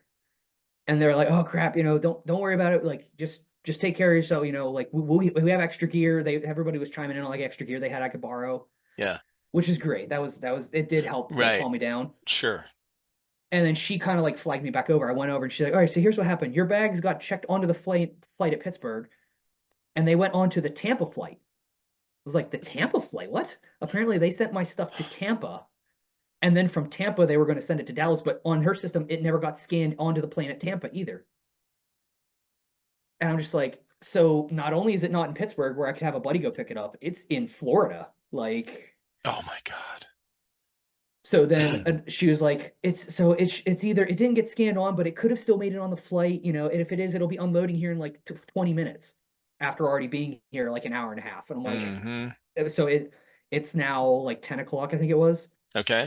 My rental car was supposed to be picking up at 9:30. I kept having to call them like, hey, I need to bump my rental car back. My bags are lost. Kept bumping it back, pumping it back. Finally got my I go to the where there's like a booth you have to go to file a claim for like lost baggage. Right. I went over there and I was like, hey, I think I need to file a thing for lost baggage. I need to get like what's going on here. And the thing was like, oh, what's your info? I gave him the baggage. I gave it the baggage info, and it went into the back and like looked it up, and it came out and it was like, oh, your stuff's over. Your stuff it got on the Tampa flight. It like he looked up in the systems. It's coming. It should be coming off the carousel shortly. I was like, oh, yes. So it went to Tampa, and then it came over here. So Tampa was the layover for another flight, probably. Yeah, somehow I don't know why they didn't put it on the Atlanta flight, but yeah, they put it on the Tampa flight, and then had it arrive in Dallas behind me like an hour and a half later. But so by the time you get all this figured out, it's actually going to be you're able to go over here in like 20 minutes and pick it up. Right. So by the time this all gets figured out, this is now like 11:15, 11:30 at night. Holy crap. Friday night before the event. Yeah. I still have an hour drive out of Dallas to get to the Airbnb. Good God. And I'm just like, just give me my stuff. I want to go home. Like, I want to go sleep. You're exhausted. I finally get my gun bag and I finally get my hard shell case with the BBs. And I'm like, all right, I need to go to the shuttle, get on the shuttle, go find my rental car. The rental place I went through, couldn't find their sign anywhere. I couldn't find where the shuttles were first off. So I got lost in the Dallas airport trying to find who'd you rent a car from? It was Payless, I think. Okay. It was Payless. So I finally find where the shuttles were. Heard of it. Yeah. And I'm walking through and I see a bunch of signs for other ones, right? But I don't see Payless anywhere. And I'm like, what? Like, and I looked on the map and I'm like, I can't really walk to where it's at without, probably getting stopped by cops. And, I don't really want to be walking away from the airport with a gun bag. Right. Not the greatest look. Yeah. Well, what happened was some of the shuttles, they share the same shuttle. So they'll have like two signs on it. They had nice printed, laminated like signs for the different rental companies, right? Yeah. They put a printed out white piece of paper for Payless on the door, nowhere close to the other signs. So I'm standing there for half an hour trying to find a Payless truck. And then the one truck goes by, and right as it goes by, I noticed the paper on the door. And I was like, that thing's driven by here 4 times. I could have been on the one like an hour ago. Oh my God. Half an hour ago. Finally get on the shuttle. It was the last shuttle out of the airport for the night. Good Lord. So I'm like, all right, cool. I got out of the airport. I'm getting up to the shuttle place or to where the rentals are at. I'm like, all right, cool. I already have it pre-reserved, so I should be able to just walk up, give them info, and go. Yeah. There's a line of probably 25 to 30 people to get rentals. Oh my God. This is at midnight. This is at midnight Friday night. Still an hour to go. I get in line, finally get through the line. It's like 1:30. I get up to the front and he's like, we don't have any gas vehicles left. The only thing we have are electric vehicles. And the only electric vehicle we have left isn't cleaned out or isn't fully charged. And I'm just like, oh my God. I was like, I don't care. Get me in a vehicle. I want to get out of here. I told her, I got an hour drive still. I want to get to the thing. I don't even care if it stops when I get there. I was like, I cannot express to you how much I hate this airport right now. I want to get out of here. Like, just let me go home. Finally get in the car. I make the drive. I get to the Airbnb at like 2:30. And I've been texting the guys all night, like, oh, get in the rental car soon. Just made it to the rental shuttle. And after a while, they stopped responding. I was like, all right, they're all asleep. They're all sleeping. Yeah. They gave me like info on where I was at and like how the Airbnb was laid out. Walked in, used the bathroom. I went and hit the couch. Slept in my jeans, just I'm sure. done. Yeah. And then woke up at like 6 o'clock to go play. As medic too, so I was running around. Oh God. Oh yeah, I did good. Well, it gave you a good story to tell. Oh my yeah. Well, it doesn't end there. I go to Chrono. I brought 2 rifles with me. I brought this. It's an Arcturus AK, right? Okay.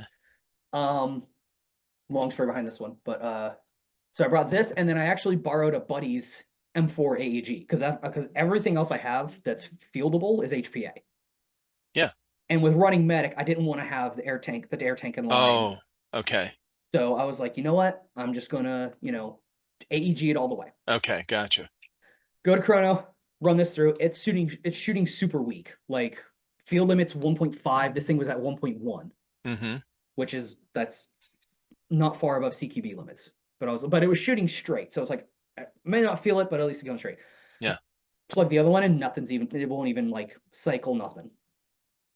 Oh my God. And I was like, I just brought this thing. And of course, this is after dealing with the night before. I was Yeah. like, if this event is like this, I'm not going to play Sunday. I'm just going to like take a day, go to like a Zen thing. Where's some yoga place around here? Zen, relax. Give me Where's a a masseuse? Give me a Whataburger. There you go. Go find a massage parlor. Yeah. That was the last bad thing that happened. The rest of the event was freaking amazing. Everything shot well. No other hiccups the rest of the trip. Okay. But man, that Friday was. And you got back. So when you go to fly back, so the electric vehicle, it wasn't fully charged. Did it make it the whole hour drive? You got there, it made it all the way back. You didn't have to charge it or what? When I picked it up, it had like 65% on the battery on the charge. Okay. It got me to the Airbnb, to the field the next morning, back to the Airbnb. And then I trickle charged it that night, which brought it up like 2%. The trickle charge on that thing is horrible. To the field Sunday, went out to eat with one of the guys afterwards, and then I found a charger, and by then it was at like 5%. Oh wow! So like I was cutting it close. Uh-huh. But I mean, cost wise, to charge it at like a quick charge thing, it basically cost me a full tank of gas on my normal car. Okay. Like price wise, it wasn't bad. It was weird driving an EV though. I've never been inside one, never driven one. Yeah. The acceleration is like instant. And like it makes this like weird swooshing spaceship sound when it does accelerate. Because like normal car, there's a delay. You hit the gas, there's a delay, and then right? Yeah. This thing, as soon as you touch it, it was just whoop. Yeah. It took a minute to get used to. Thankfully, there was no one on the road when I got it, so it gave me a couple of turns to like figure out, oh, we're going now, Thank God there wasn't anyone in front of me. Actually, whenever I pulled out, I would have definitely rear-ended someone. Oh, that's funny. Yeah, that's the biggest thing I've heard when people talk about it is the accelerator. Yeah, it's goofy. It's different, yeah. Yeah, and there's no like how center like EVs you have the center console and you have that like lower part where the transmission comes down. Yeah, it was all completely flat and wide open. That's wild. Like I actually think I put my suitcase or my backpack up front, just because I like how much room there was. It was an experience. That whole trip was an experience. So I'm not sat in one. JP, who's on our, started our channel, helped start a channel. JP, Johnny, his dad bought a Tesla like last year, and we were looking in it, but I never sat in it or nothing. But yeah, it is wild. Yeah, they're goofy. For where we're at out here, it would never be practical. Yeah, I mean, I have like a 45-minute work drive just to get to work every day. Oh wow. So like I'd have to be charging that thing so much, but for Dallas or like in city, yeah, kind of makes sense. Even though the power grid can't really handle it, but I know, right? I'm an electrician, so.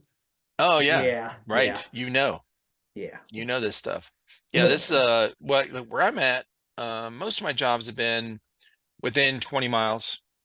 Right? Oh, that's nice. Yeah, so it's not too bad. And I'm right by a freeway. It's very quick and easy.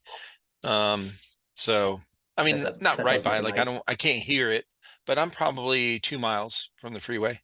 I'm jealous. You know, I'm really we're actually jealous. Honestly, man, when we bought this place, this is almost 18 years ago. We were really kind of skeptical about the area because it was more country than what we were used to. We came from a kind of a built up suburb of Cleveland, and where, you know, all the streets have, I mean, there's house street, you know, the sidewalks everywhere, curbs, and you know, all that kind of stuff. We come down here in the South, there's no street lights on the roads. They're like country roads. It's dark as shit, bro. Like, you better have some good headlights, okay? And the road just drops off into a ditch. Okay, so they don't have like a shoulder. No, there's no.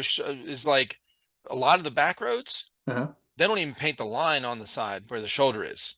Like, you better be awake, pay attention when you're driving at night, because it goes right into the ditch. Yeah, there's very little shoulder. There's it is, you know. So it took a minute to get used to, and then the road we're on, there's no zoning out here, so you can have, there's trailer, like, I'm talking like run down 100-year-old trailer sitting over here that's like covered up with kudzu, and then a nice house that somebody built. They bought this piece of land right next to it, built a house on there, and then, you know, different kind of whatever, all just mixed in, bro.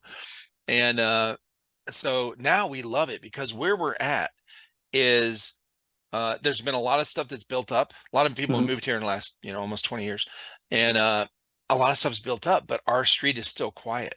So we have very easy access to all the everything. Okay.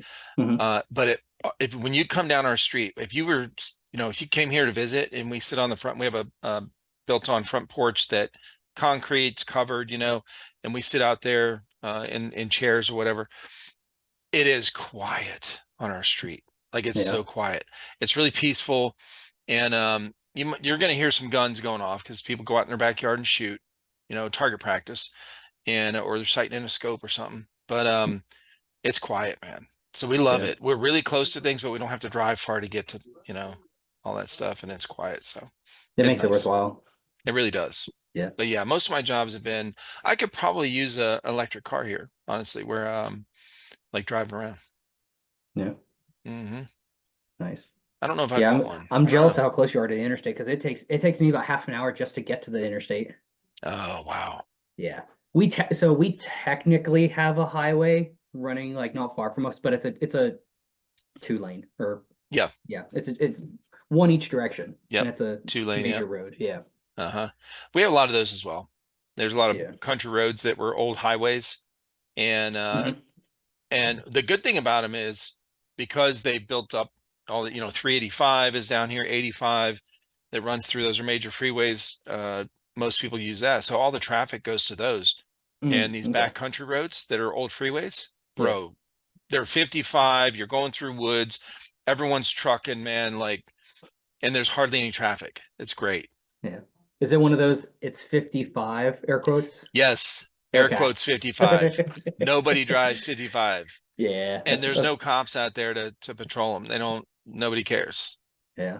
Like especially in the smaller towns, like the little towns around here, most of the cops are cool as fuck, man. Like, they're very used to seeing guns in your car. Like, nobody's freaking out.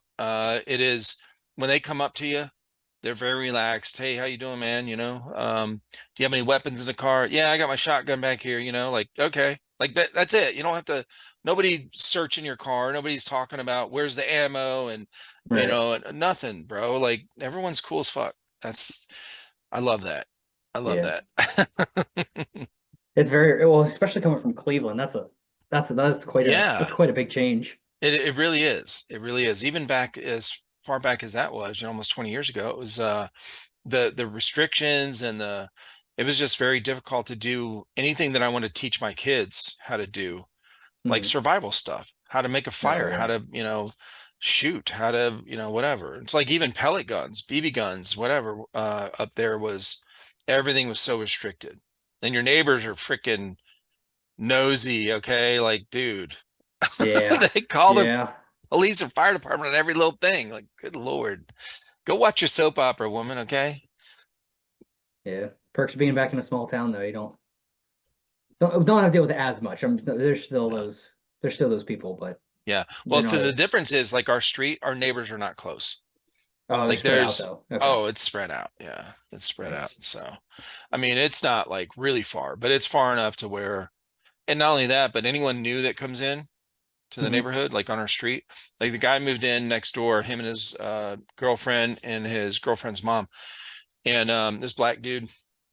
And we were out there talking one day. His property comes up to my driveway. And when the first week they moved in, I was talking with them and stuff. And he's a cool guy. And I was like, hey, man, if you ever need anything, let me know. I can help you out. I got tools. I know how to work on stuff if your water line breaks or, things like that. I told him where the water shutoff is. Mhm. And a lot of people don't know that. And if it breaks in the middle of the night, if it's cold. Oh yeah. So, just basic stuff. And I was like, hey, he was asking about the neighbors and about the street. They moved from downtown city area. Oh And yeah. so they were used to the urban stuff. And I said, no, man, everyone's cool here. I said, you're going to hear some gunshots, just so you know. And we shoot guns in our backyard as well. And he's like, oh, that's cool. So I said, we're outside city limits. We don't have city cops. So it's the sheriff that's called if somebody has a problem. But I said, most of the time we take care of stuff ourselves. If you have a problem, just let me know. With us or with anyone else, if you have issues, nobody usually messes with anyone on this street, but if you do, hey, I'll help you, we'll scare them off. We got guns, I'll throw you a shotgun or something. Yeah. So, I said, man, we don't call the cops. We just deal with it. Yeah. Me and this guy across the street, he's got an arsenal of stuff. He's been here forever, and we take care of all kind of shit around here. It's fine. Good. I love that. Yeah. We need to get back. We need more people getting back to that. That's for sure. Yeah, it's neighborly. It's a good thing to do. Yep. Absolutely. Hell yeah, dude. All right. So what is your so that was, man, that is crazy. That was Southern Front, yeah. So the event went well, but oh yeah. The just the getting there was crazy. Getting there made for a great story. The event, so I ran medic for a squad for the event. Yeah. I have not run medic in so long. Because most of the time I'll run like rifleman or LMG to where it's, get into a spot and just kind of camp there. Sure. Well, people figure out what we're doing. But I was medic and I didn't like sit back either. I was flying around everywhere as best as I could. I can't see you sitting back in any event, okay? I do. So it depends. It depends. Like you like to be up in it. Skirmish, I sat back. It depends on how the AO is. Yeah. If it's like a woods ball, like slow paced AO, I'm fine camping behind a bush and just waiting for them to make a mistake. Gotcha. And then strike. Southern Front, it was, there's a lot of dense brush, which I'm used to, but then there was also a lot of like buildings and and terrain. I was really shocked at how much the terrain, like, I guess it's only the one spot, but they have a nice, like a big creek running right through the center. Okay. It's not super easy to get across. Right. So that was kind of fun to, but yeah, depending on the AO, I'll change it up. I'll either be hyper aggressive or versus conservative, but yeah. But with medic, you're going constant wherever you need it, wherever you need it. Dead sprinting. And I had not run an AEG for an event since my first milsim ever. First milsim ever was the first time I ran. Was the last time I ran an AEG at an event, like an event. So being able to just like, hey, so and so's hit. He's behind. He's only behind like this one pallet. Drop the AK, dead sprint, like slide in behind him, like just tuck in and turn him and dead front. Like you don't have the tank, the line that you're not encumbered by just the gun itself. Like just having that off of you is so. As soon as that event was over, I actually went and bought an arrow stock for my MTW, which is basically you just screw the air tank onto the back of the gun. So then if I need to like set the gun down, I can just boop. I don't have to undo a line or nothing.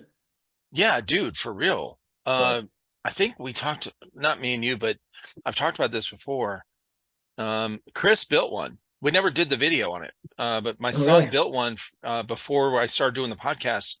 And yeah, he built one. He had a little 12-ounce tank. So he bought 2 tanks that he could use. It would last him all day. And yeah, it was great. He put it, built it in the back of the stock there. He just screwed it in. But he never, they were starting to get busy with their life, whatever. So he never finished like tuning it to get it right. And he never got to use it in an event. So and then they got busy. So the photo that I sent you on X, the one that's my profile photo, in that photo I'm actually running it with the Aerostock. Oh really? Yeah. And what I had to do there is this one here? Yep.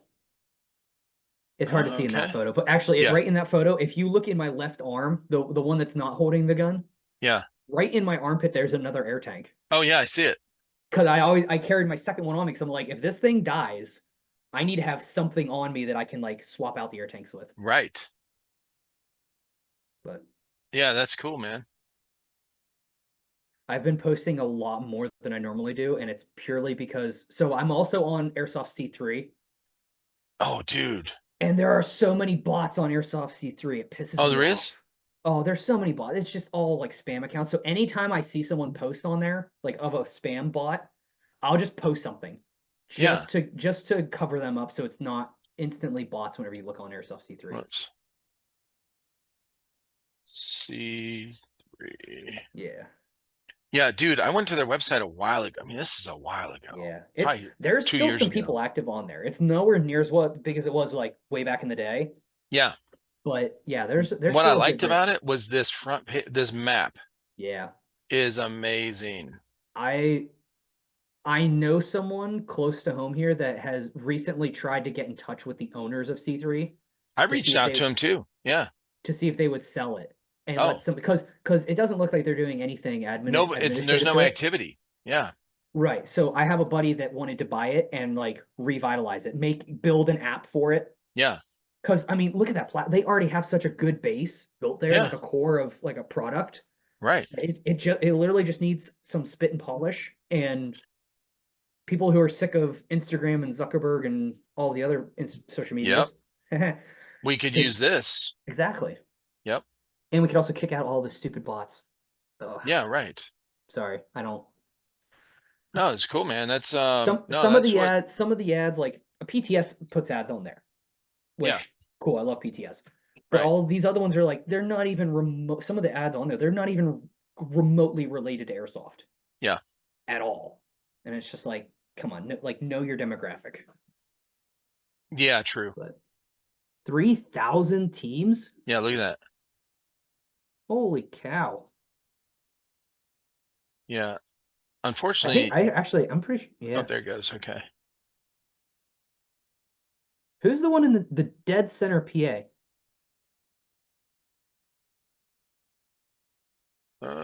I always look at it on my app on my phone, or it's not an app, through the internet browser. Okay. It's a little laggy. All right.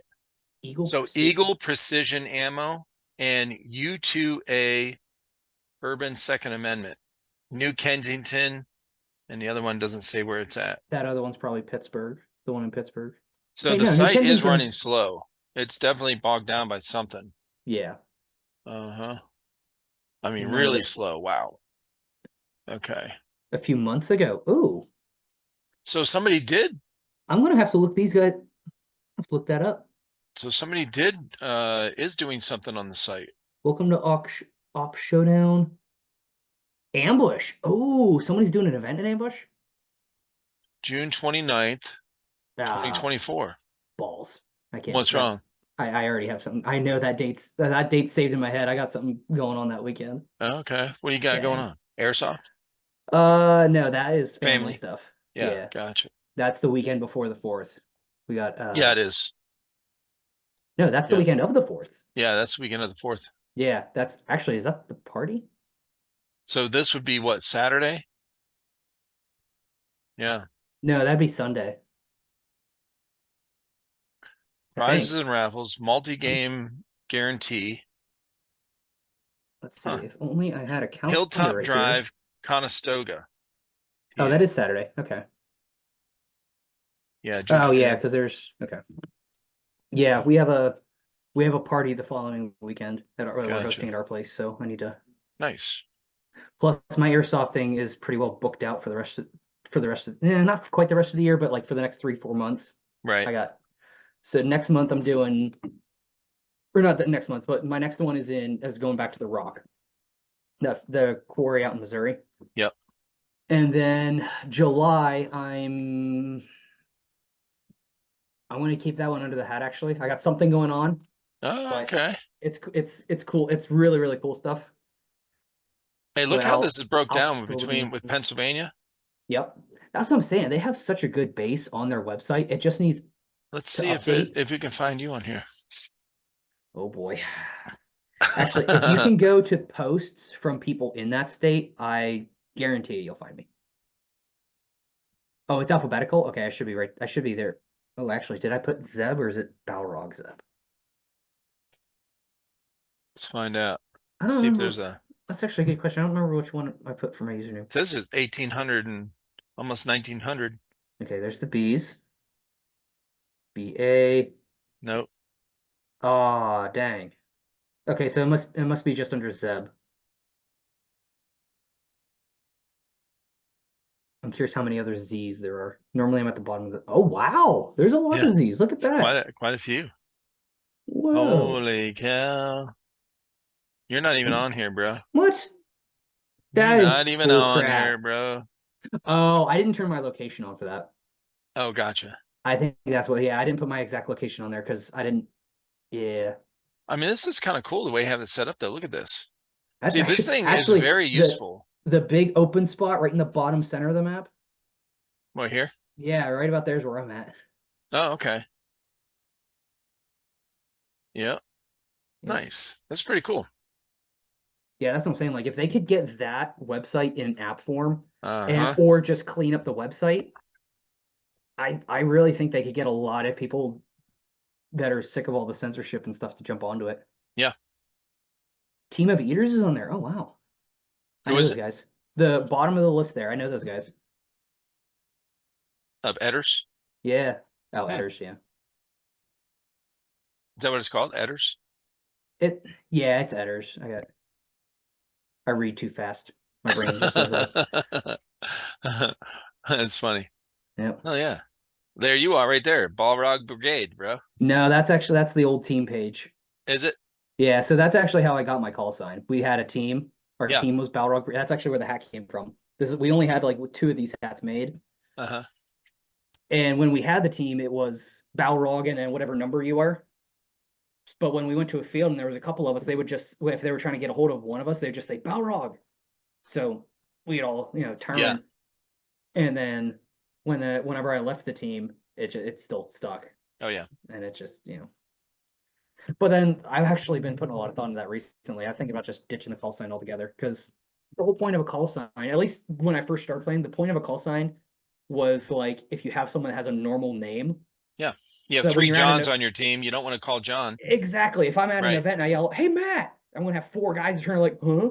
Yep. Versus if I go Big Red, there's a couple of those, but it's more rare than just Matt name.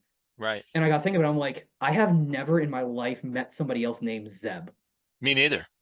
Like, do I really need a call sign? Like, if somebody sells Zeb and anybody else turns their head, I'm going to be surprised. Right. Like, well, not only that, but so in the military, call signs were given specifically for over radio comms.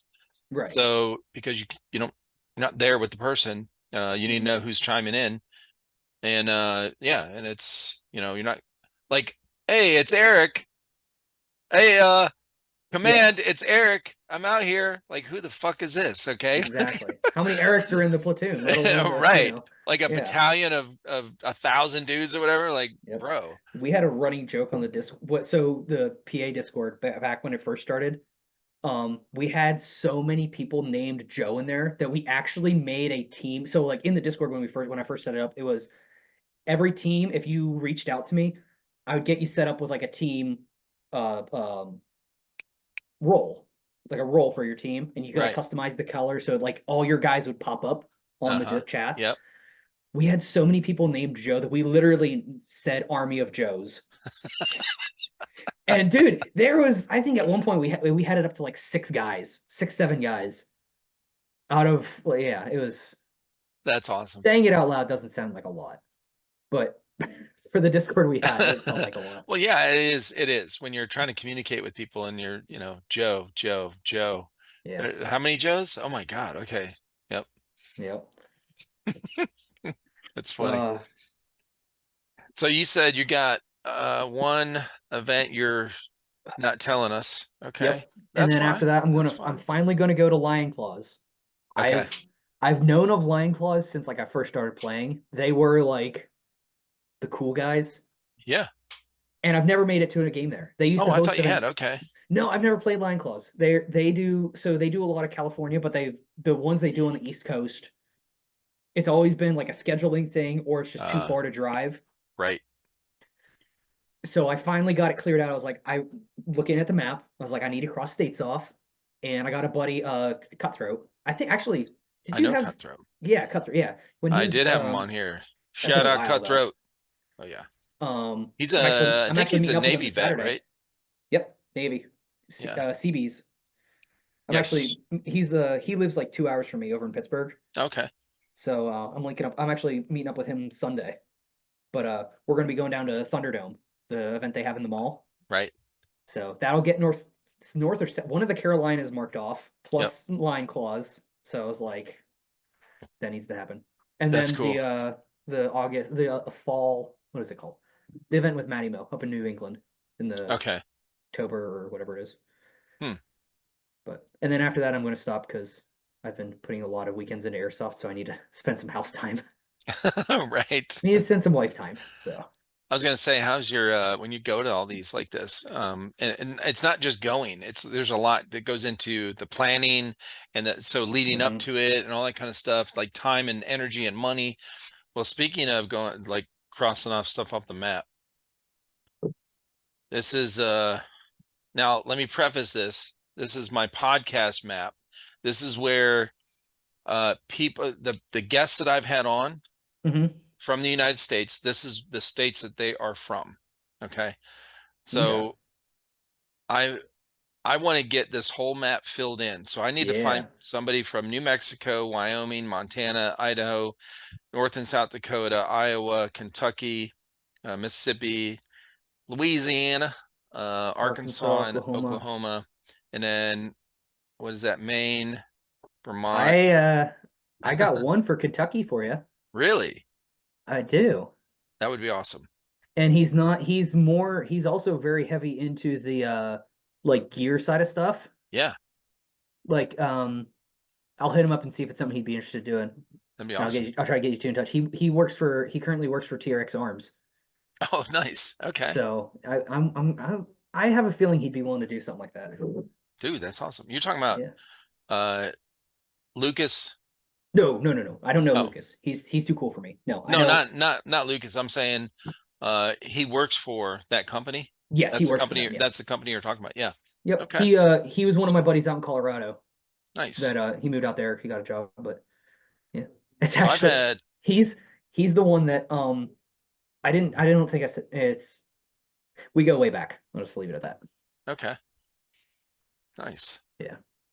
So yeah, this is so my goal for this year is, well, the map thing that was new because of you when we talked about it, but I didn't have a map goal, but now I do. I want to fill this all the way in. I don't know if I can do it before the end of the year. I could probably do it before the end of the year, but I want to hit 400 episodes by the end of the year. So I'm putting out 2 a week, and it's not about, okay, I have them, 400. It's getting all these different, most of the time I have different guests on here. So there's been a handful of people like yourself, Matty Mo, a couple other guys that I've had on multiple times. So it's not legit a, 300 and whatever different guests, but it's getting there. And, we all know, or a lot of us know about what happened with OGKG, right? I had him on the podcast back at the end of March, and then he just passed away last week. So. Oh, really? Yeah. I didn't realize he passed away. Wow. Yeah, dude. Oh, it's a shock. Wait a minute. I think I do actually remember you posting something about that. Yeah, I've been posting about it, and okay. Yeah, so I want to get, so if there's anyone out here, first off, if there's anyone out here right now that I've had on the podcast that is from one of these states that is not marked, then let me know and I'll mark it and I'll update it. But I want to fill this map in. I think it'd be cool. It's a cool goal to have.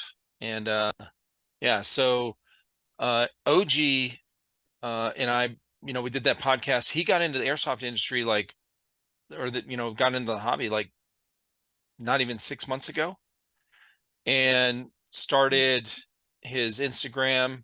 Didn't really know how to use it that well, and yeah, so that was the guy that was in voice chat with us, wasn't it? Yeah. Oh. Yeah, that's crazy, wow. Right? Yeah.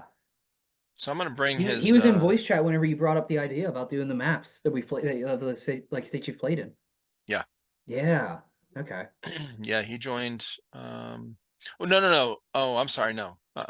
He wasn't on the. My bad. No, because he didn't know how to do Discord. So we actually his podcast is the only one on my list right now that was done through Instagram video call. So, which is why it looks weird. So my picture is really tiny. His is like the larger one throughout the whole podcast. So I'm going to bring up his Instagram page real quick. Oh, actually, here, while you're doing that, I forgot to do this last time we were on. I want to do it. What? I want to get a photo here. Oh. So you can post it? Yep. Yeah. Oh, yeah. There you go. Nice.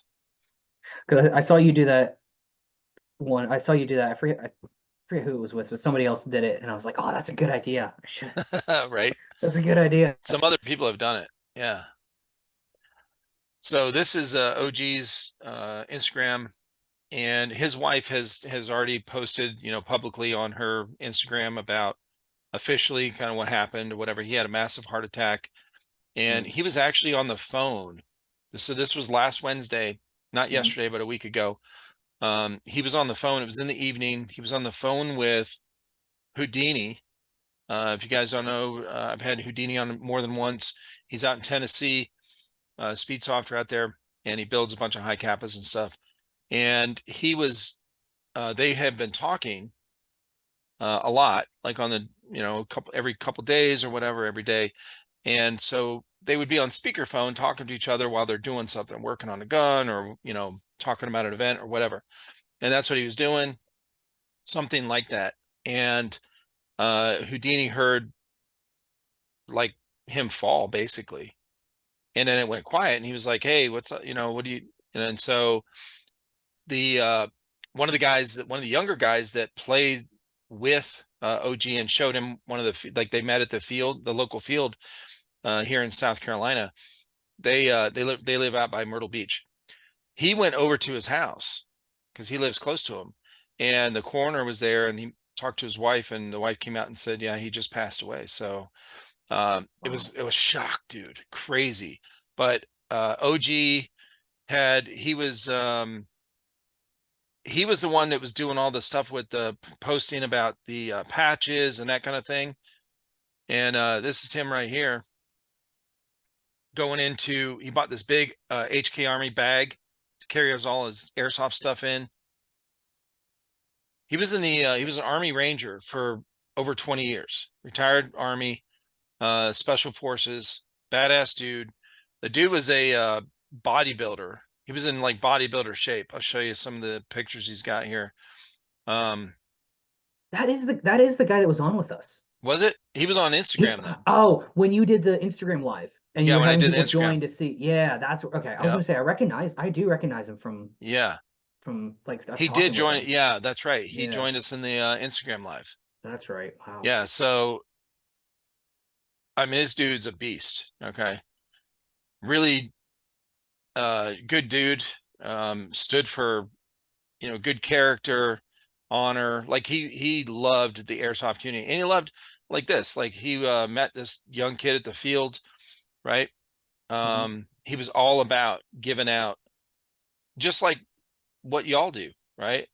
With the airsoft stuff, like giving out patches, giving out stickers. He had just that morning we talked, and he needed a new patch and a new sticker. So I was getting the box. I said, you know what, I'm gonna send you a bunch of this stuff for your guys, because he gives out all this stuff. And so anyway, so I was gonna send that box of stuff, and then I found out from Akimbo. Akimbo sent me a message, and then here's when he was out there, he took this picture OG did with Houdini and Brian, he was Pumbaa, and this is Akimbo over here. So they were really close with them. But yeah, it's crazy, dude. Really shocked to, you know, big shock to the airsoft community. Carolina Void is the teenager I just had on. He was the one that went over to his house that night. And so I had that episode. I just had Carolina Void on a couple days ago. That comes out this weekend. So, and we talk about it. You know, he talks about what happened and that kind of thing. His wife's very open about it. And so much love and respect to OG's wife and family, and obviously to him for being a cool dude, man, that brought a lot of love to the airsoft community in a short time he was in it, you know? Yeah. So, but yeah, man, it's so I had that map I had up. I want to get all these different people from all these different states, and I want to hit 400 episodes. I'll hit 400 if I add in about, I think I'm going to be about 5 or 6 short if I just do every Saturday and Sunday. Okay. So I added a couple more. I had the one I did last night with a guy in the UK is that's going to be an extra one that I'll put in like throughout the week sometime whenever he releases his. He runs a podcast, the Headless Chicken podcast. Oh, okay. Yeah. Gotcha. So he's a cool dude. We kind of met through Stu, Defro Airsoft. Okay. So yeah, that's pretty cool, man. Yeah. You should hit up you should get Matty Mo to help, because I'm sure he knows guys up there like Maine, Vermont. That's a good idea. If Deflo in those states. Well, this is really the first time. I just did that map a couple days ago. When you posted that on Discord, last week, I was like, okay. And it took me, I was like, I had the idea, I'm going to do it too. And then it took me a couple days to kind of, you know, sit down and actually do it. And then I hadn't posted anywhere. I was like, I'm going to bring this up when you talk about it, because I wanted to go over it when you and I talk, you know? Yep. Hell yeah, dude. That's a good goal.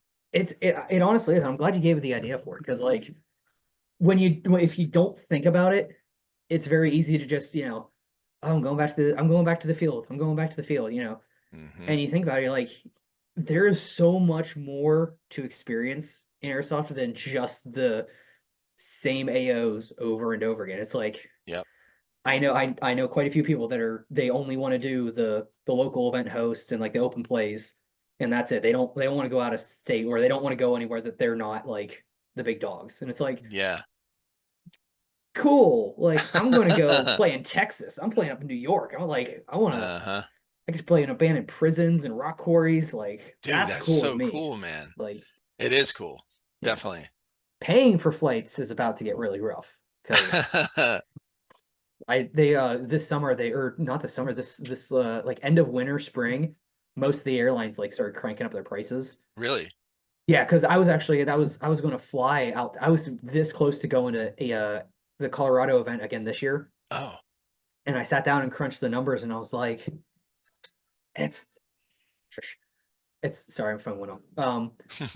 I crunched the numbers, and I was like, it's just there's no way.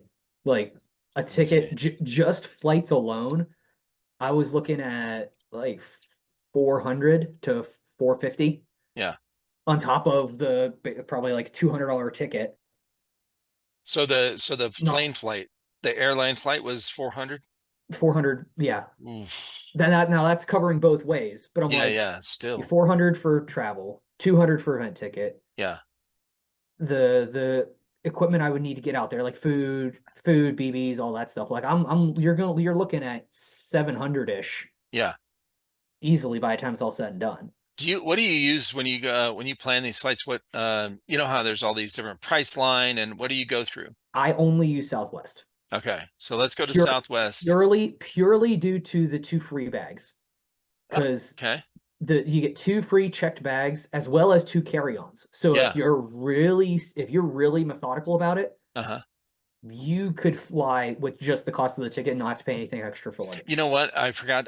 It popped in my head when you were telling me about like all the plane stuff, like what to, how to put wherever. And I was going to ask you how much you have to pay for the big suitcase stuff, whatever. Okay. As long as it's under 50 pounds, it's free. With Southwest, it's free. Okay. I'm pretty sure every other airline, you have to pay for checked bags. Yeah. I've never looked that too far into it, so don't quote me on that, but yeah. Yeah, so let's look at June. Okay. 1 passenger. This is, Southwest. Okay. Yep. Round trip. Now this is to California. Holy cow, that's cheap, bro. Wait a minute. What is this? Southwest isn't that expensive. That's another reason I go with them. Like their price just per ticket is cheap, plus you get free bags. Like what? That's crazy. Okay. For flying with gear, it's pretty good. Hey, get out of there. Oh, so this is just one way. Psst, get out of there. Is that what it is? Yeah, I'm pretty sure if it's looking at what I'm thinking it is. Yeah, look, it says depart. Okay, so it would be over, it's like 400, 450 for round trip. Okay. Yeah. So that's okay. And then for the event I'm doing for Missouri, I have one of my old teammates is going with me. Yeah. And we priced it out for gas for us to drive to Missouri in my car and drive back. Total cost for gas on the trip was going to be like $120. Oh my gosh. Yeah. And I'm that's like, not bad. Yeah, that's amazing. I was like, we can't even get one ticket for that price. No. And I also priced it out to drive out to Colorado because I had 2 guys that I was like, I bet if I tried, I could convince them to drive with me. Yeah. Because from where I'm at, it's almost exactly, it's either 24 or 25 hour drive. I was going to say, how far is it? Okay. Okay. So I was like, if I can split that with somebody, when I moved out there, that's what I did. Me and my buddy, we like, I would drive, we'd swap out, I would sleep, he would drive, and we hit it 24 hours nonstop, and we did it. And I did it, and even with my car going all the way out to Colorado and come back, it was like $200 something, or like $250, $300 for gas. Yeah. Or no, it was less. It was like 200 something. Okay. And I'm like, you can't get one ticket for that price. No, we did the same thing when I got out of the military and moved back to Cleveland, Ohio. My wife and I were already married. She flew back from California to Cleveland, Ohio. And and then her brother, my brother-in-law, her younger brother he flew out to Cali and then helped me drive the U-Haul truck back. And Christian, our oldest son, was already born. He was 6 weeks old when she flew with him. And so she flew out and then we drove back. It was like the same thing you did. We took turns. We didn't stop. So we stopped for gas. We stopped at a restaurant one time to actually get out of the truck and sit down in a restaurant and eat. And then we got back on, and that was in Texas. So I think it was in Amarillo, Texas. We went to a steakhouse and there you go. Yeah, dude. And then got back on the road and we left on a Sunday night and we pulled into Cleveland, Ohio and Wednesday morning. So no, it was no, it was not Wednesday morning. That was when my wife and I drove out. God, this is a long time ago. Let's see, this was 1994 when we did this. So no, it only took us, it was like a 28-hour continuous drive. From California? Yeah. Oh, you're only going to Cleveland. That's right. Right? Cleveland? Yeah, Cleveland, yeah. Okay, yeah. Okay, yeah. I think that's what it was. Sense. Maybe it was the 33-hour drive. So I'm like center of Pennsylvania and it takes me 24 to get to Colorado. Okay. Yeah, so maybe it was But if you're coming from California, if you're further south, I think you might. If I remember my geography right, you have a lot more highway, a lot easier highways versus where I'm at. Where I'm at to get through PA, I have to like zigzag a good bit. Which we were in we were in San Diego. Well, not San Diego, but fairly close to San Diego. We were right by the freeway. I mean, got right on the freeway, drove through Flagstaff, Arizona, and then all the way through. But yeah, it was but yeah, we did the same thing. Driving nonstop, taking turns, and it was fun. It's a good road trip. We were glad it's one of those when you're glad to get out of the truck. Okay. Yeah. That's crazy. It's also fun if you like, I guess everybody has their different I like if it's a long road trip like that, I'm like, I like that mindset of let's just get it over with. Let's get there. Yeah. We can do touristy stuff there once we're there. Exactly. Like I don't want to, with the exception of Missouri. There's one stop in Missouri it will be a mandatory stop. We have to stop there. It is called Uranus Fudge Factory. Oh God. No, it's not. Yeah, Google it. Oh, dude, I gotta bring this up. We stopped there. So I've played the Rock 2 years ago. Okay. And on our way out, like a couple miles up the highway, we start seeing signs. Uranus Fudge Factory. And then me and my buddy are like, that's a joke. That's not. Like that's not. Then there's another sign and another sign, and we're like, okay, we got to stop. Sure enough, it was there. We stopped, and that's what the buddy that's going, my former teammate that's going with me on this trip. I told him about it. I was like, hey, this is not optional. Like, I'm not asking you if we're stopping here. We will be stopping here. So plan accordingly. Oh my gosh. Like there's an actual town called Uranus, Missouri. Yep. Okay. And then someone I actually got a shirt while I was there. Oh, I should have worn it on this episode. I didn't think about it. You know the straight out of like Compton or straight out of whatever shirts, right? Yep. I bought one from them that says straight out of Uranus. I mean, this is wonderful. Look at this. The gift shop has a coffee mug that says I love Uranus. Okay. Yep. If you're driving through Missouri. Oh my gosh. It's worth the stop. Just to see some of the the merchandise there, like the gifts in the gift shop. It's worth it just for it's worth it if you have a crass juvenile sense of humor. Oh, this is great. There's some people that don't like the joking about that. Oh, really? Yeah, there's some guys that so the Syndicate 4, one of the guys who helped run the event, his last name is Wiener. Okay. It's not a joke. Like that is his legal last name. So there were jokes being made about that, and some people thought that that was his nickname. I think. Oh, right. And I would have. Like, oh, that's you're being And it's like, I can see how you think that, but no, it's his actual. It's an actual name, yeah. If I remember correctly, I think he was in the military too. Okay. I can't imagine. I would love to see some videos of the drill sergeant. Oh, he's got to have some thick skin. I mean, I'm sure he's not getting all funky about people making fun of it, right? No. He's not sensitive. He runs with it. He for sure. He like seeing some of the videos, like the live streams they do. He runs with it. Okay. Like, yeah. But I would love to watch some of the videos of his drill instructors. Right. With a name like that, dude, that would be that'd be some great watching there. But this is great. I'm so glad you told me about this. Yeah. Uranus Fudge Factory next. If you're ever road tripping and you can work that into your trip, worth it. Dude, Route 66 too, man. That's great. Yeah. Yeah, actually, for a good chunk of the trip to go to there, for a good chunk of our trip going there, we're actually on Route 66, which is kind of cool. Let's see where it's at. Whoa. Good Lord. I got a little carried away. Whoa. Okay. Yeah, so if you look there, just north of Springfield, in that awkward zone where there's no highway to get to it, that's where we're going. Okay. Right about where your mouse is at is where we're going. Oh, this is funny, man. Yeah, you definitely, you're not that far from there, so. Yeah, if you zoom in there, you find Boulevard, that's where we're going. Yeah, that's where 6mm Mandalorian. Yeah, it's that AO. It's where 6mm Mando does his stuff. Okay, gotcha. That's another one next year. So, not the teammate I'm going out with this year, but another former teammate. Yeah. he's a huge Star Wars fan. Like, okay, Darth Revan tattoos. Like, he is really. Yeah, him and I get along well because I used to rock a green Darth Maul mask. Yeah. And so him and I agree, like, next year we're gonna plan the trip out there and we're gonna do one of his Mando Galactic events. Civil War. Yeah. Yeah. I've honestly thought about bringing the mask out of retirement because, like, you need to, bro. I do, but the problem is where I'm at, it fogs so much. No, take it to that event.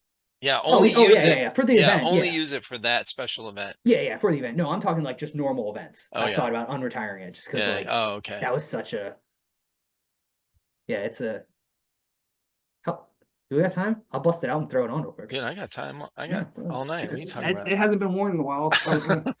Here, I'm gonna unplug this so I can hear you. Yeah, go ahead. Oh. You'll probably have to.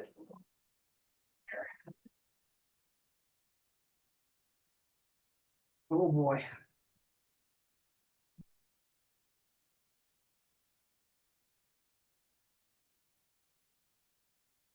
My goodness.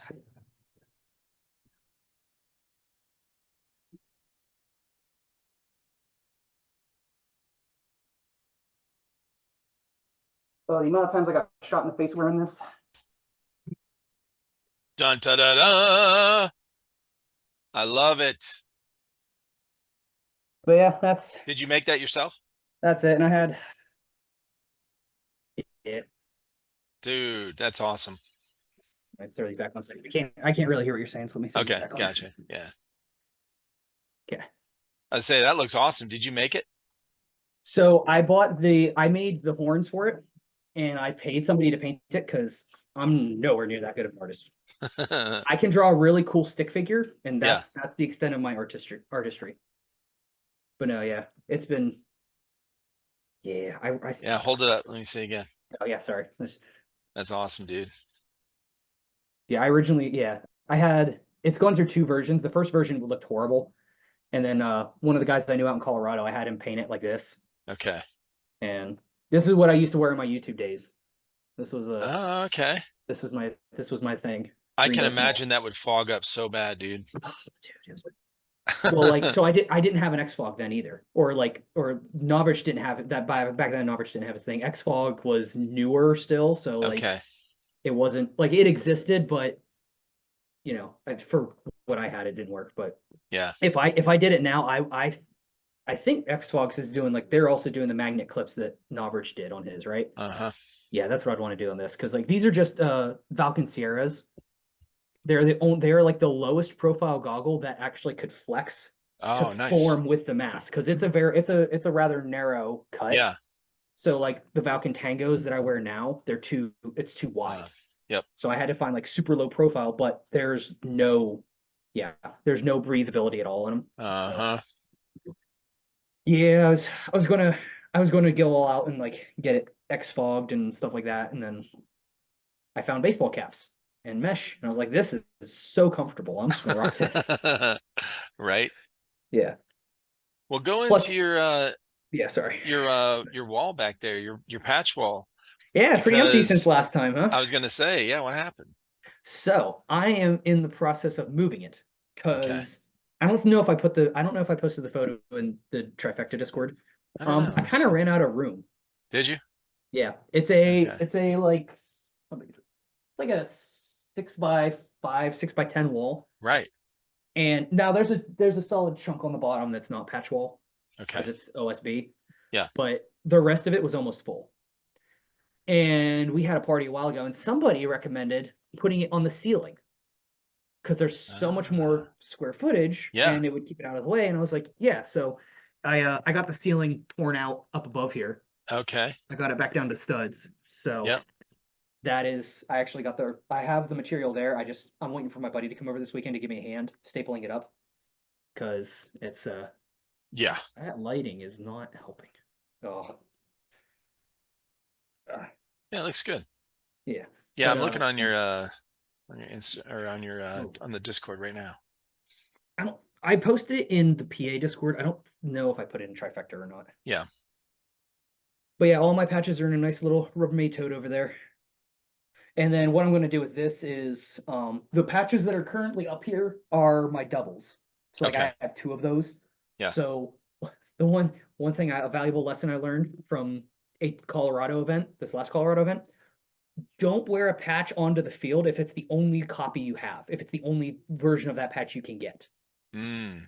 I almost found it the hard way there. Yeah. So going forward, do they come off? Normally, no. Right. The way I play and like the brush I go through and like how aggressive I am. Yeah, I had one get ripped off. Thankfully, it like ripped off and re-caught on my backpack. Oh, nice. So, but it was one of the patches I only have one of, and you can't get them anymore. Oh my God. And it's in the middle of the woods, Colorado. And I was like, all right. After that, I was like, if it's not an open play that's close to home, nothing leaves the house if it's not a double. Yep. So all my all my one of a kind patches stay up on the wall, and then all of my doubles are what I'll wear to games. Actually, those 2 aren't doubles. I need to take them down. Yeah. I forgot about them. Those 2 are military ones I got given by some friends. Nice. And then, yeah, what do we got up here? Actually, these aren't even all of them because I have my kit all set up for the Missouri trip, so a lot of my doubles are actually on the kit there. Okay. But yeah, that's what's left of my doubles. So some events there. Actually, so these patches right there, the cluster here. Yeah. Those are some of the ones those are actually, I think, my wife's event patches. Oh, wow. When she would play, she came to a couple of like the small Milsims with us. Oh, cool. And yeah, those are hers. So I was like, all right, her patches go there. Her event patches. She has some other ones. We found like a White Claw can. Yeah. And it's like basic white girl stuff where it's like, OMG, I literally can't even like. Oh, that's funny. Yeah. White girl wasted. Or White Claw wasted. Is that what it is? Something like that. What else? We got her like a unicorn holding an M4. Oh, nice. I actually got her. So when we had the team, that's the last time she really played a lot. Yeah. Or actually, I think at all. Her call sign on the team was koala. Okay. So I actually went and had a custom patch made for her of a koala holding her Crytac, with the awesome optic and everything. Yeah. And it turned out so much bigger than I wanted. I wanted just a nice little 3 or 4 inch. They gave us it was like a 6 inch. But oh wow. Yeah. That's a huge patch. Holy cow. Yeah. It's like the amped new patches. So actually, do I have one? I don't have one up here. I don't know. I've seen one that big. Yeah. Amped patches are, I'm not going to dig in there because they're all thrown together. I don't know where it would be at. Yeah. But they're like 5 inch patches. Holy crap. They're like 4. Where do they fit? Basically like center of the plate carrier or your backpack, but you're not fitting anything else. You're not fitting much else there. Oh, I'm going to show off some of these. I talked to, it was either Wes or Tom, and I asked him, I was like, who signed off on the design, the size of these? Because that's huge. And he goes, oh, I kind of like it. I'm like, what? But I'm a patch whore. I like wearing multiple patches. Yeah, multiples. I can't do that. Yeah, I don't like the real giant ones, man, because I feel like it's hard to find a place to put them. Yeah, exactly. So I'm getting out. The only giant one that I have that I really like is a super detailed, embroidered Viking head. Oh, okay. Right. Yeah. Because the last episode I was on, the photo you used for me on the podcast. Yep. I'm trying to bring it back. I'm trying to grow it back out, but I actually had my hair just long enough I could braid it, and I was trying to go for a Ragnar season 2 Vikings that complete bald on the sides, braid on top. Uh-huh. And I'm trying to grow it back out now. It's in that awkward ugly phase. But I'm trying to get it to where I can braid it back and have a full blown braid going back. Oh, that's cool. But well, these are the patches I'm putting in this box to send out to Carolina Void. So the box I was going to put together for OG that morning, I was going to put all these different patches in there because these were kind of set aside for giveaway items, but I haven't really done a giveaway in a very long time, and I kind of got tired of them, to be honest. We did so many, a lot. We did a lot in our channel. So anyway, so this is Guerrilla Gun Club. Oh, nice. So PVC. Yeah, PVC. Nice. Yep. And then this is Mark the Airsoft Primate out in Texas. Oh, Texas. Real Gun Club, they're down in Georgia, not far from me. This is Airsoft Dad Scott, not Mike. Scott, okay. Yep. And he's in the Chicago area. There's also Victor. Is it really? Yeah, Pittsburgh. There's a call sign Dad. Call sign Dad? Okay. Call sign Dad, yeah. So is it Airsoft Dad or just? It's, I think, oh, is it Airsoft Dad? Maybe. No, you're right. It is different. Yeah, it's not Airsoft Dad. Okay. Well, yeah, I didn't know if there was like, because I know there's Frank Dad, there's two Airsoft Dads, there's, well, now Call Sign Dad. Right. And okay, all right. It's hard to keep up.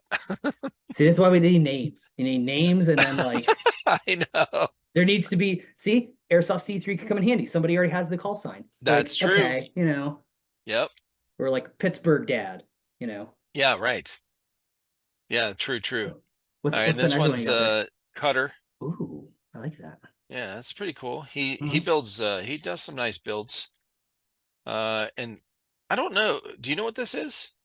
Airsoft Dad Scott sent me this when he sent me his, and I can't remember what it was. I don't know what it is, but my brain says that it would be not a bad idea if it was 6mm Mendo. Yeah, right. Maybe that's who sent it to me. I think he has a full-blown logo though. I think so too. If I remember his page correctly. I want to say that I think I remember Scott sending this to me, but you know what? I don't know. Yeah. I can't remember, but because Scott sent me a bunch of stuff. He sent me his patch, that patch, and this barrel sock. Oh, nice. With Airsoft Dad on it. So I'm putting that in the box too. And then this is one of the events out in by KIA, Kinetic Impact Airsoft, out in Texas. I've had them on. This is an event they just had. I was gonna say that sounds really familiar. Blood Money. Yeah, they've been posting all, they just had it a couple weeks ago. They've been posting all about it. And also Muddy Reviews. He's kind of one of their ambassadors as well. He's been posting about that event. And yeah, so you probably saw it somewhere around. But yeah, those are the patches I have. And of course, I have, oh man, I have a bunch of them up on the wall. Oh, I mean, not too many. How many have I got over there? Jeez, I don't remember it being up last time I was on here, but I like the light up. No, the light up trifecta sign you got back there. Yeah, I noticed that earlier. I like that. Yeah, that one's been. I've had that for a while. We had that from the beginning of the channel, but up on the. Oh yeah, we got that when I got this when I ordered this flag. So I ordered this flag off somebody within probably the first 3 months of our channel, ever even starting, like right in the beginning. And I bought the flag off of this guy. It turned out he was actually a follower of our YouTube channel. And I didn't know that when I bought the flag from him. I found his Instagram page randomly. Yeah. Okay. Yeah. So I'm scrolling through Instagram, and when we first started our channel, I was on my personal Instagram, not even like, I don't even know if we had our Instagram started yet, but I'm scrolling through and I see this woodworking thing. This dude's like making this flag like that. And I was like, oh, that's badass. So I reached out to him. And then as I'm talking with him, I was like, yeah, I want to put this in for this these videos or whatever, when I'm talking in here.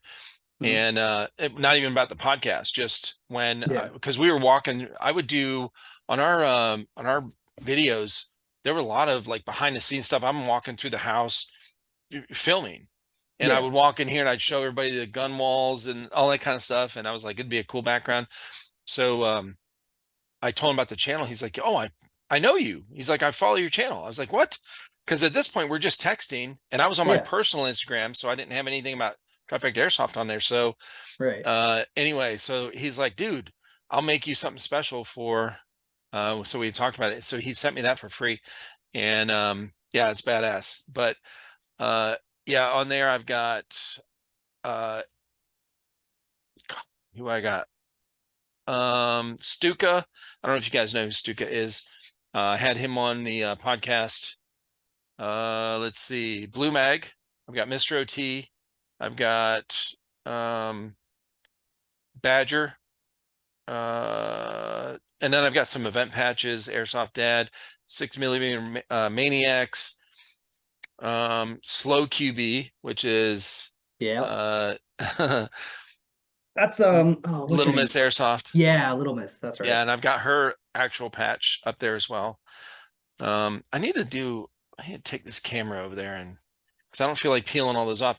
They don't stick that well, and when I get them to stay up there, I want to leave them. So I don't like taking them down. I'm gonna have to take a picture of it and send it.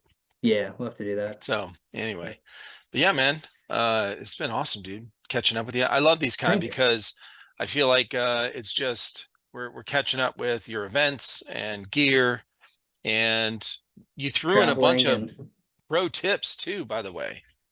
It's awesome.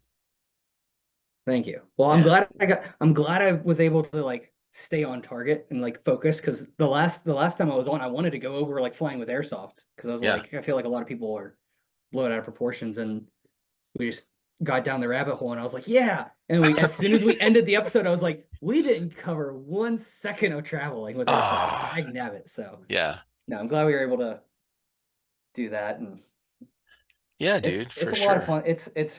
I like coming on here. It's nice doing over like sharing knowledge and stories and stuff like that. It's yeah. And I really enjoy it. And I do have a real passion, especially now since what happened with OG. It was so sudden. He was only 52, in great shape, just random, stuff. I mean, we're not guaranteed tomorrow.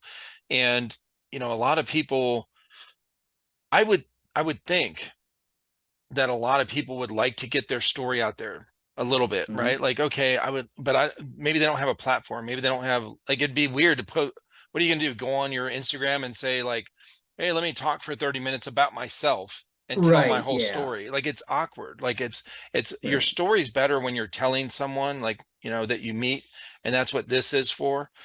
And I think I'm gonna tell you right now, his wife, I sent her the links to the video. She never watched the whole thing, and now she has these memories of him and me and him talking, and he talks about some personal stuff in there. His family, his mom, he was adopted. He was put up for adoption as a kid, like really personal stuff. And then he talked about him and his wife, like how they met, like their relationship, which is really, really special to her now. So, I just, so anyway, it's kind of made me think, okay, this is a really good place for people to tell their stories, and have a record of it, have a record of it, get it out there. So, but yeah, that's, and I'm really glad that I'm able to put it on all these different platforms, because, and also I keep a hard copy, or I keep a copy on my separate hard drive, my external hard drive, of all of these. So, yeah. So it also helps too for like people who listen to the show, if they want to meet up with new people, because like for people, like if you're somebody that like, if you're a player that only does local stuff, and you're like, I want to go play somewhere else, but I don't want to go solo, because Airsoft solo is no fun, or it's not as fun. Like, it's more fun if you go with friends. So to have your podcast to listen to, like, oh, that guy's right up the road from me. I could link up with him at this field or this event, or I'm glad you said that. So I have a question for you, and for anyone else out there. I've been thinking of a way. So recently, because of your map that you posted last week, I've been going in, and on my listings for in the description, I'm putting like a tag, like a hashtag of the state that person's from. Okay, as we're talking, and I just recently started doing it, and I started going back and adding that to these other ones, but I don't know, is that how could I, like, when somebody clicks on the episode, whether it's on Rumble or the video part, whatever, or on Spotify video, what would be a good way for them to know where that person's from, so that they could connect, right? They could connect with them. So on YouTube, I would think you could do like different playlists for Airsoft, like PA Airsofters, New York Airsofters. I don't know. The Rumble doesn't do playlists though, does it? No. So that wouldn't work for Rumble, but at least YouTube. That's a good idea. Okay. Or no, what you do, the Discord. Okay. Create a category for all the different states, like states, and then and then you create a channel for each state, and whenever an episode goes live, just post a link to that one. Put the links in those in that specific. Right. So if you get so all your guys from PA, they could go into the PA chat of your like different states episodes. That's a good idea. And then because then it also gets, because the Discord, I feel like that's a good place for people to connect and communicate. Right. For stuff like that. If you have like state specific stuff, that helps it even more so, versus like somebody listening on Spotify right now, they're not going to really know how to get in touch with somebody that maybe is on the Discord but hasn't been on like for an episode. You know what I mean? Like the Discord would be I personally like Discord. Well, not only that, but Discord's a great idea, dude. Not only that, but you know, most of the audio platforms for podcasts, there's no way to like communicate with everybody. Exactly. With anyone. Right. Like you can't comment. You can't comment on shit. You can't. There's nothing. Right. And that also helps with like if you got somebody on Rumble, rather than them scrolling through. I mean, like you said, you're going to be at 400 videos here very shortly. Yeah. Rather than trying to scroll through and find all the different tags. Yeah. Yeah. Just join the Discord. Yes. Join the Trifecta Airsoft Discord. That's a great idea. Connect with people through there. Thank you. We're going to do that. Okay, people, stay tuned. We're going to do this. I'm going to start, you know, building these things in the Discord, those channels, and then putting those links to the videos in it. If you want a hand with it, let me know. Yeah, absolutely. I want a hand with it. I can. Yeah, I'm relatively familiar with Discord. Yeah, because actually, when we building, you know, adding those channels in Discord is pretty easy. What I would need is, I guess the time-consuming thing would be going to, like, let's say YouTube or whatever, go get that video link, copy, paste it in there, copy, paste it in there, copy, paste it in there, under each one. And you know, a lot of the, like, where a lot of these guys are from, like in Pennsylvania and stuff, obviously. You know. The PA guys I know for sure. Yeah, heck, even some of the ones out of state, like Peanut. Trying to think who else. He's in New Hampshire. Yeah, New Hampshire. Matty Mose, New Hampshire. Matty Mo, yeah. Yep. Or actually, you could even get everybody, if they've been on the episode and they're still in the Discord. Yeah. Hey, post your stuff up in that state chat. Oh, that's a good idea. That way, it gets people involved with being active in the Discord, and it also like, you know. Yeah, that's a good idea. Well, you can help promote that, because the last thing I posted in the general chat was it's actually the last post that's in general chat.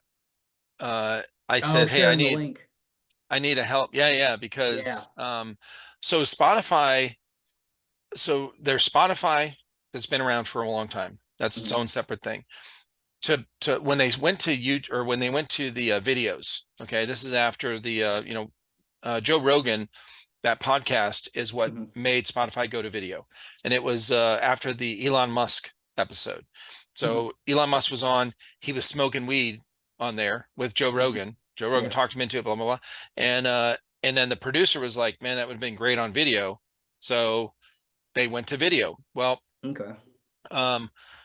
they used Spotify wasn't set up for it. They used a separate company called Anchor, and I think there was something else. So if you're posting your videos, we had to use Anchor and some other platform to get the video onto Spotify. Spotify. Okay. So Anchor recently merged with Spotify, and this is just like a couple months ago. And then at the beginning of May, they started sending out this notification saying, hey, all of you have to sign in. You have to have one sign in from your Spotify, and your Anchor is going to be combined. And I'm like, I had a personal Spotify account forever. Right. And when I went through all the steps, it screwed it up, you know, it just glitched out or whatever. And so I wasn't able to upload video on there. So I had to get online with tech support, which, you know, everyone hates doing, but they finally fixed it. And so anyway, now I just needed help with that, but I will post that, and we'll get that rolling, and that'll be cool, man. Yeah, getting all the different states. I'll hit you up after the episode here, either tonight or tomorrow, and we can get the ball rolling on that. Well, thanks, man. I appreciate you being on. It's great catching up with you. Give everybody a real quick shout out where they can find all your stuff. Oh, I was gonna get prepared for this beforehand. I forgot about it. I'm gonna scroll through my phone because I am not prepared. Yes, I'm on X, Twitter, and my username. What did I put it to? Balrog Zeb, all one word.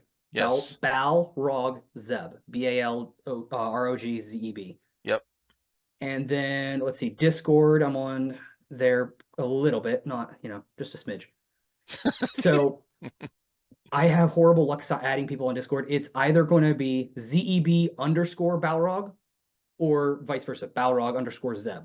Yes. One of the two will find me. I highly doubt there's two people with that. There's not. And then at least not on ours. And then on Airsoft C3, I don't know why I wasn't pulling up. I should be under Balrog Zeb as well. Oh. If you want to. I don't know. I need to double check and make sure I switch. I think my account's pub. Oh, maybe you're in Colorado. Maybe it's counted as in Colorado.